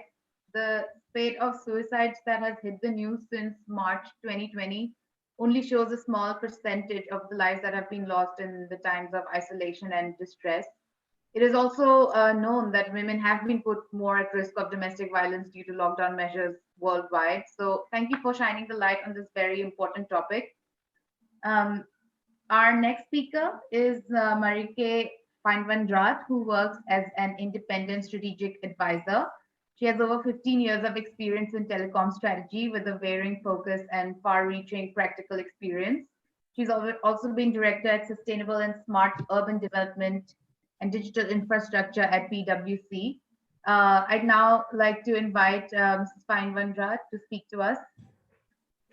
Thank you very much for being here.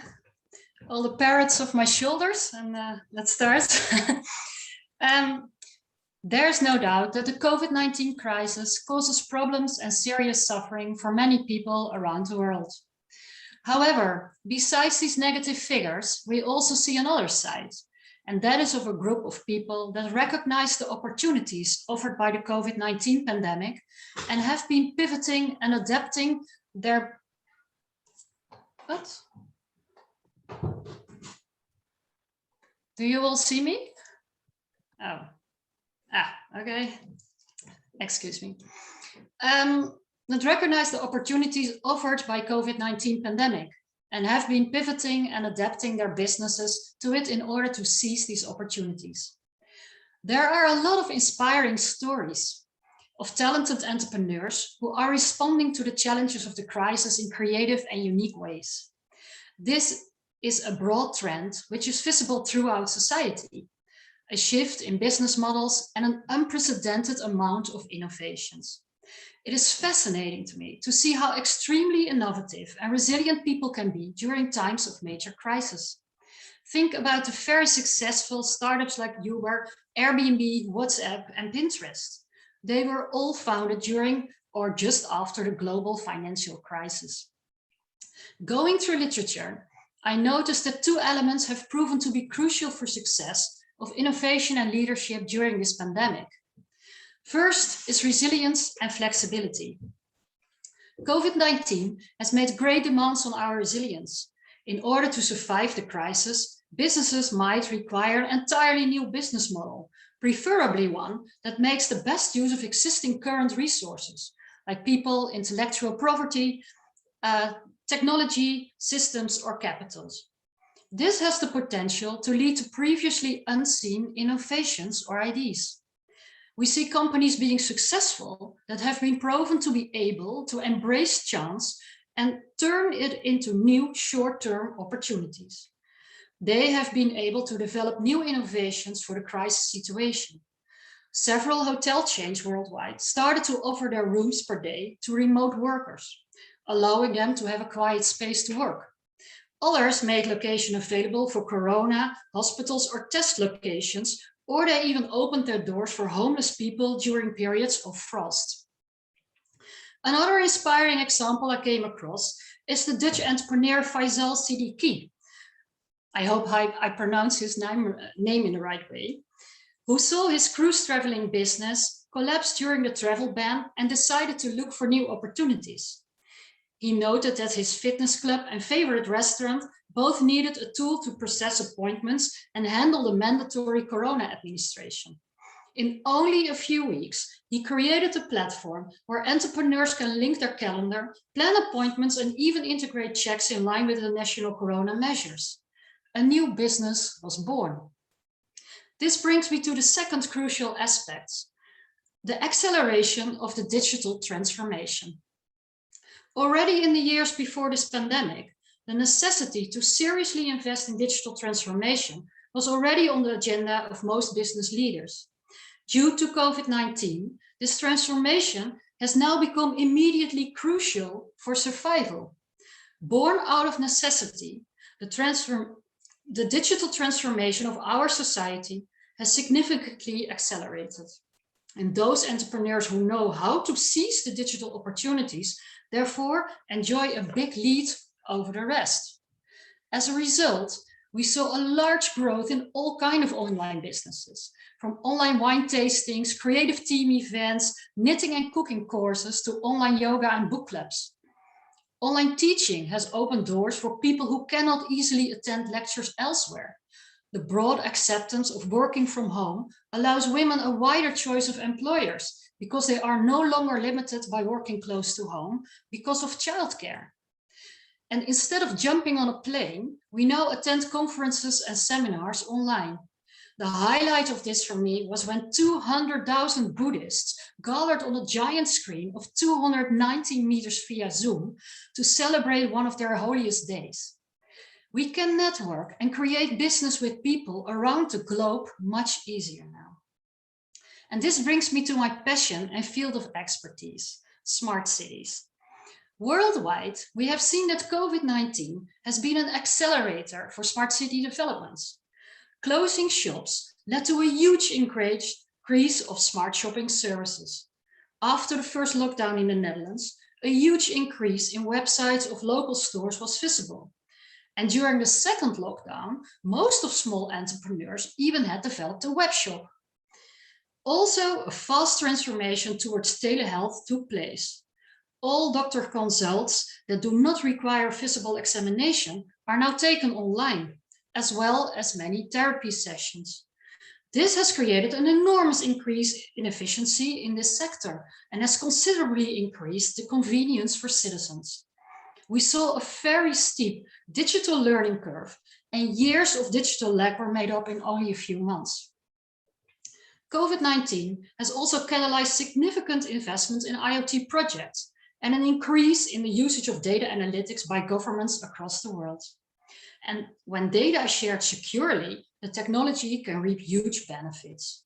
We have witnessed the smart city finally coming alive. Let me give you some inspiring examples here. In the United Arab Emirates, the government made sure that guidelines regarding social distancing and lockdown rules were obeyed by implementing an AI-based system that helped local police wearing smart helmets equipped with a thermal camera to detect those infected with COVID-19 from a safe distance. Many governments globally, like Australia, Germany, and the Netherlands, have launched a COVID app to improve virus contact tracing. And in collaboration with businesses and universities, Belfast City Council established an online platform that matches digital expertise and resources with local COVID-related problems, like food distribution to vulnerable people. However, this whole online world can only flourish if one crucial condition is met: digital connectivity. COVID-19 has underscored the need for a ubiquitous connectivity as the backbone for a productive, sustainable, and resilient city. These networks are critical to enable the continued operations of essential services, such as telehealth, homeschooling, and working from home.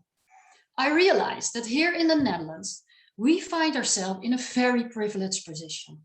In 2019, 97% of the Dutch inhabitants already had an internet connection at home. And with an average speed of 95 megabits per second, we are a front runner in the world. But this is not the case for many other countries. And I want to plead for giving the further rollout of the digital infrastructure the high priority it deserves to create this digital backbone for our society. What I have seen is this pandemic also created a turnaround in our way of thinking about the environment. We opened our eyes for the cities we live in. We have been breathing clean air and finally could walk and cycle safely in our streets. The pandemic has made things seem more precious, such as green spaces and parks. We rediscovered our neighbors, our hobbies, and local products. COVID-19 has changed the complete game when it comes to investing sustainably. Social aspects have risen to the foreground as sustainable companies have proven to outperform their traditional counterparts. While, as a result of COVID, many share prices strongly decreased and many traditional companies suffered financial distress, sustainable companies and investments turn out to be relatively resilient during the crisis. In general, sustainable funds were already avoiding many of the sectors that were hit hardest, such as the oil companies. COVID-19 made us aware that companies have to focus on the long-term well-being of employees, customers, contractors, and suppliers, and prioritize these needs over those of shareholders. The time of purely monopolistic thinking, with drivers towards as much financial profit as possible, is over. The crisis gives us an opportunity to refocus on sustainability and responsible investments. More than ever, we have experienced how much we are connected with each other. The pandemic has proven the complexity and interconnectedness of our world in terms of trade, commerce, as well as relationships between people and society, and how quickly these links can collapse. If the containers in China remain in the port, the shelves here in Europe are empty. The crisis has shown that global problems require a whole economy effort to solve and ask for commonality and solidarity in thinking and for jointly achieving goals. But how can we foster these innovation and positive changes in our daily lives after COVID? How can we let these positive examples of alternative realities become our guides for the future? Here I see a clear role for us as leaders of our future. We have a role in stopping the old way of thinking. And now is the moment to open our eyes for inclusive business cases that value social and environmental value equally. In several places around the world, we already see great examples of public leaders that are using the pandemic to do things differently post-COVID and not to go back to the situation as it was. The city of Milan is planning to transform 35 kilometers of its streets. It will build more cycle lanes, broaden pavements, introduce priority for pedestrians and cyclists, and introduce a 30-kilometer speed limit. The New Zealand government decided to cancel its plans to auction 5G spectrum and instead allocated it at low cost to telecommunication providers because it considers 5G spectrum a critical component of the digital infrastructure required to enable a post-COVID-19 inclusive digital society. And in Australia, many of the telecommunication companies provide discounted services for Australians who are receiving social benefits. These, to my opinion, are wonderful examples of true leadership. Despite COVID's troubled times, we see a lot of people that were able to pivot or adapt their business model, embrace change instead of fight it, and apply innovation and creativity to survive this crisis. These stories are worth highlighting and can be used as a source for hope and inspiration for the future. The virus can be used as an opportunity to push changes. Let's not go back to how it all was, but let's try to continue to build on what we have learned so far and use this as a chance to direct smart city efforts. I personally will certainly continue to dedicate myself to this with passion. As we emerge from the immediate crisis, there now is a unique opportunity to improve worldwide connection by embedding digital infrastructure and smart city initiatives in transforming our cities, investing in the digital infrastructure and in smart solutions that will enable us to create a more resilient future. And given all the great examples out there, and with leaders like us, I see many opportunities for a more inclusive, digital, and sustainable future. So here's my call to all of you. Let's continue to take a leading role in this and ensure that we continue to follow the positive direction now we have taken and keep thinking in new possibilities. As Winston Churchill said, never let a good crisis go to waste. Thank you all.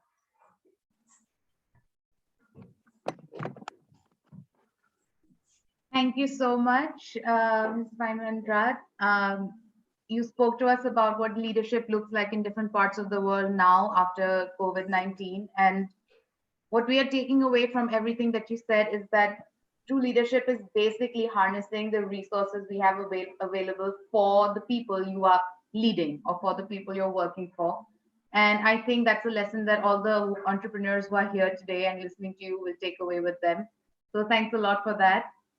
Thank you. Our final speaker today is Mrs. Renata Vos, member of the executive board at the Rotterdam Public Education Board, Boer Foundation.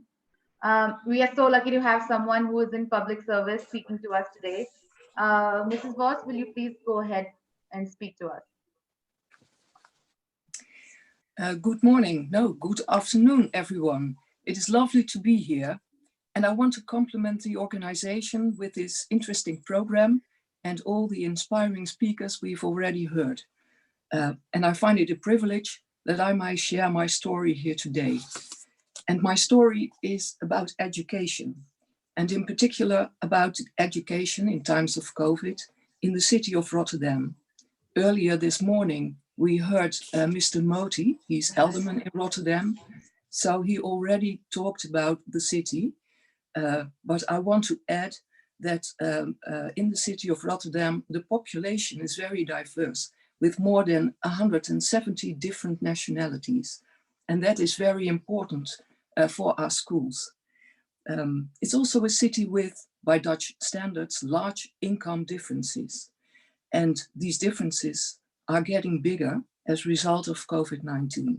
So we see a gap between haves and have-nots in our schools. Well, it is in this city that I'm a member of the board of an organization, Stichting Boor, that provides public education to more than 30,000 children and young people aged 4 till 18 years in primary and secondary education at about 120 school locations. The Dutch system has public schools and so-called denominational schools. Both are funded by government money, but where denominational education is based on either religion or philosophical directions, public education is accessible to everyone, regardless of someone's beliefs, religion, origin, or background. About 1/3 of the schools in Rotterdam are public schools. The 30,000 pupils in our schools are as diverse as the city itself. Their backgrounds and situations are very different. Some have 2 parents, some have 1 parent, but we also have pupils who have no parents. Most children speak Dutch at home, but some only speak a foreign language, and so they have to learn the Dutch language when they come to school at first. The majority of our pupils grow up in prosperity and with all the opportunities that the city of Rotterdam has to offer. But others spend their lives on the square kilometer in and around their home, and they grow up in families with little money and therefore do not have access to facilities that are normal for most children in the Netherlands, such as healthy food, or being a member of a sports club, or going to a museum of a library, or a library to borrow books. Compared to the rest of the Netherlands, Rotterdam has a complex student population with a lot of disadvantaged children from low educated and low income families. And for these children, inclusive and equitable education is crucial for their future, social and economic prospects. We consider it an honorable task to provide quality education for every people, regardless of his or her origin or economic position. But it also presents us with a major challenge, a task that has only become more important and more challenging due to the corona pandemic. About a year ago, in March 2020, the Dutch government decided, due to the corona pandemic, to close the doors of all Dutch schools. This was never performed before. Our schools quickly switched to online education, and this was never performed before in primary and secondary education in the universities in the Netherlands. That is very common, but not in primary and secondary education. Nevertheless, it was up and running within a week, and teaching programs were drawn up, video calling was arranged, and in addition to online education, small groups of disadvantaged children were invited by their teachers to come to school and receive extra tutoring and instruction And in this way, schools have made an important effort to maintain continuity during the lockdown. And this was a big achievement. After 8 weeks, the school doors were reopened again, but only partially, with half-sized classes, keeping a distance of 5 feet and less class time. Education had to reinvent itself again, because now education had to take place partly physically and partly online. And this challenge has also been successfully addressed. And a few weeks before the summer holiday started, the schools reopened completely again. Unfortunately, last year, in the week before Christmas, the schools had to close again because of the increasing number of corona infections in the Netherlands. So all the young children already in the last year have missed out 4 months of physical education. Our schools have worked incredibly hard to continue to provide good and engaged education throughout this period. But online education is not the same as physical education. In addition, the preconditions must also be in order for successful online education. Pupils must have a laptop and internet access, and they need a quiet and safe place where they can work with concentration. And these preconditions were and are not in order for many of our students. Fortunately, we were able to arrange, with help of the Dutch government, a large amount of laptops for students who did not have a device at home. And when necessary, we provided internet access as well. But a safe place, or parents who have the time and capacity to support their children, unfortunately, we weren't able to provide that. And disadvantaged students have had the hardest time adjusting to distance learning. And so we saw that the lockdown has increased the inequality among groups of students, especially the children with little support from home because of unstable family backgrounds have suffered the greatest learning losses during the school closure. And often they already have a language deficiency because they come from families where the Dutch language is not or hardly spoken. And the gap that already existed between them and their classmates has widened due to the consequences of the COVID pandemic. All pupils have fallen behind in learning, but this group of children, the disadvantage is greater than for the rest. But this is not a story of resignation, it's a story of hope. Rotterdam is known for its mentality of doing things or of getting into action. And we always say deeds, not words. It's a statement that is engraved in the heart of every Rotterdam inhabitant. And that mindset is exactly what is needed in times like this. Only recently, the Dutch government has announced that many billions of euros will be made available for schools to help overcome the learning deficits in the next 2 years. Schools can use this money for tailor-made programs, for instance, for extra tutoring, programs that suit their own student population. But what all plans and programs have in common is that you need people to implement them. And when it comes to catching up on learning backlogs, you need trained, certified teachers. And now a new bottleneck arises. In the Netherlands, and especially in the big cities, there is a great shortage of qualified teachers. Every school team has to deal with this, but mainly the schools in deprived areas have a lack of qualified teachers. When a teacher is ill, there's no replacement, and vacancies are sometimes open very long before they are filled. Well, this cannot be, because more than ever, the pandemic has made clear the importance of ensuring that all children and young people have the opportunity to succeed at school and develop the knowledge and skills that will allow them to contribute to society. So we need enough teachers, and we will have to reorganize our education, our schools differently to face the great challenges that lie ahead. Organizing differently means, for example, dividing the work at school differently. After all, parts of the work can be carried out by people with other backgrounds and different qualifications. In this way, we create space for the qualified teachers to focus on the core subjects like reading, writing, and mathematics. And other specialists can provide necessary depth in subjects such as technology,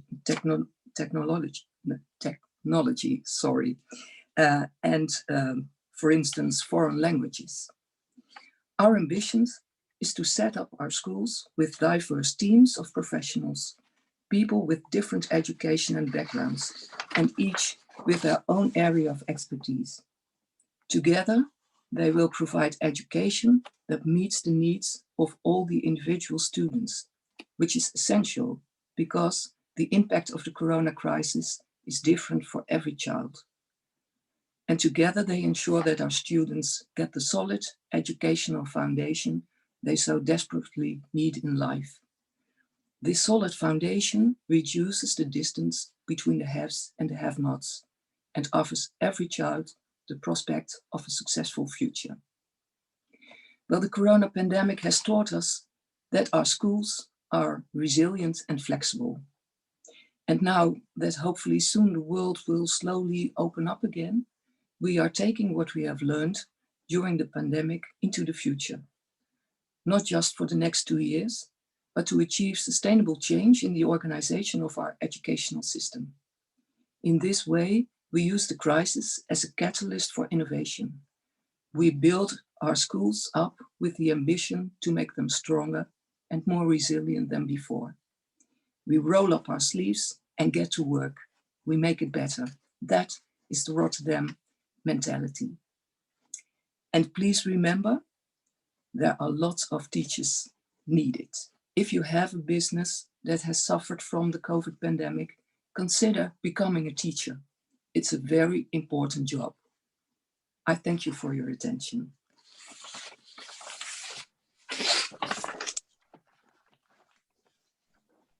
Thank you, Mrs. Voss. Education in times of COVID is such an important topic. I study in university in Europe right now, and I also work in education. So you're right when you say the entire model of learning has changed. Personally, there has been excitement, gratitude, frustration, anger, disappointment, a whole range of emotions with regards to distance learning. So thank you for letting us in on the way the Dutch education landscape has reinvented itself. We have an audience that is international right now, and so this knowledge sharing carries immense value, I'm sure. So thank you so much for this.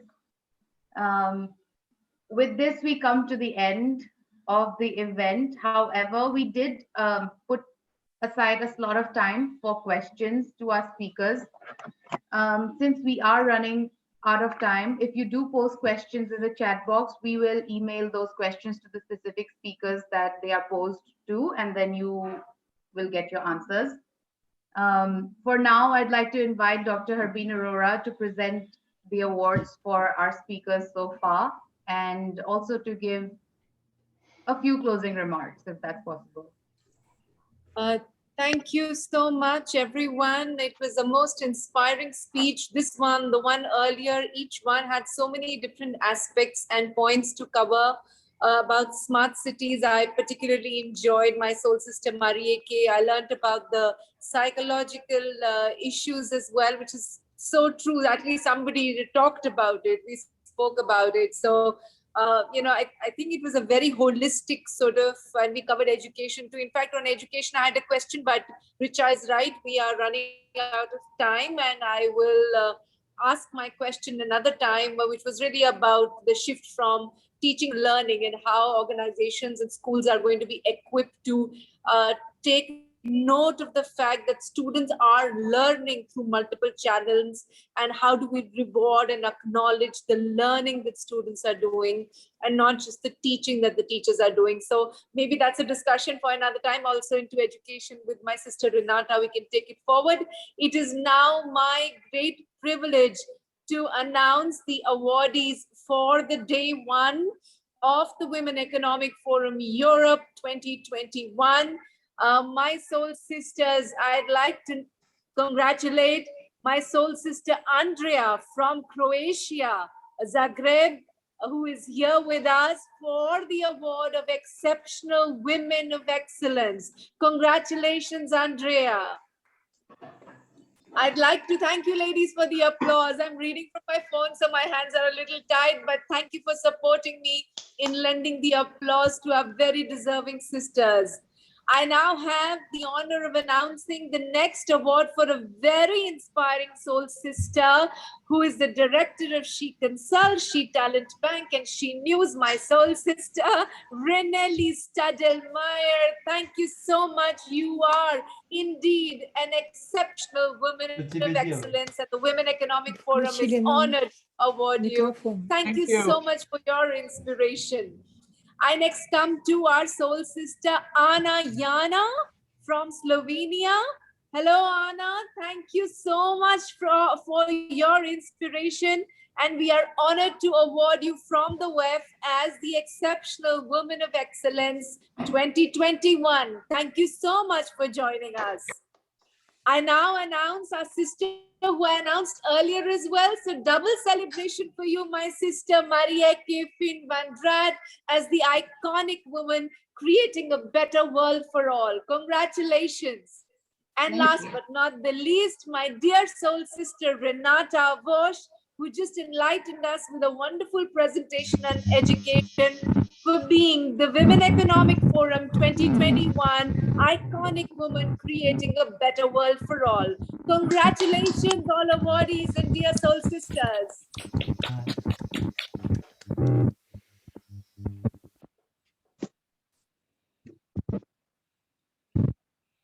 Thank you, Harveen, and congratulations to all the awardees.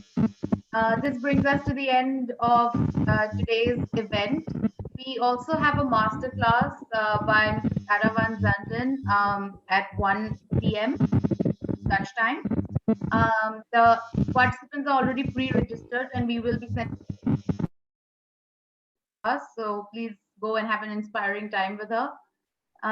We have another day, another 2 days actually of this event, and I'd just like to thank all the speakers here today. We've covered everything from finance to psychology to digital infrastructure and education. So I just would like all the speakers to know that we valued your time and we valued your wisdom here. I'm sure the chat box says a lot because it's going off with comments.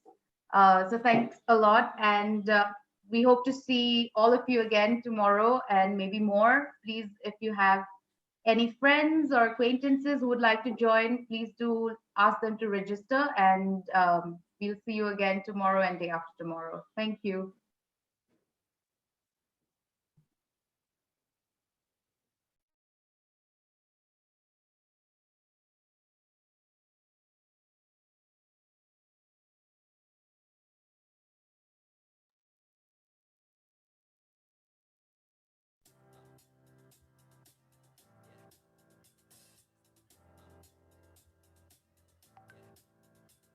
This feeling inside my bones, it goes electric wavy when I turn it on. Off from my city,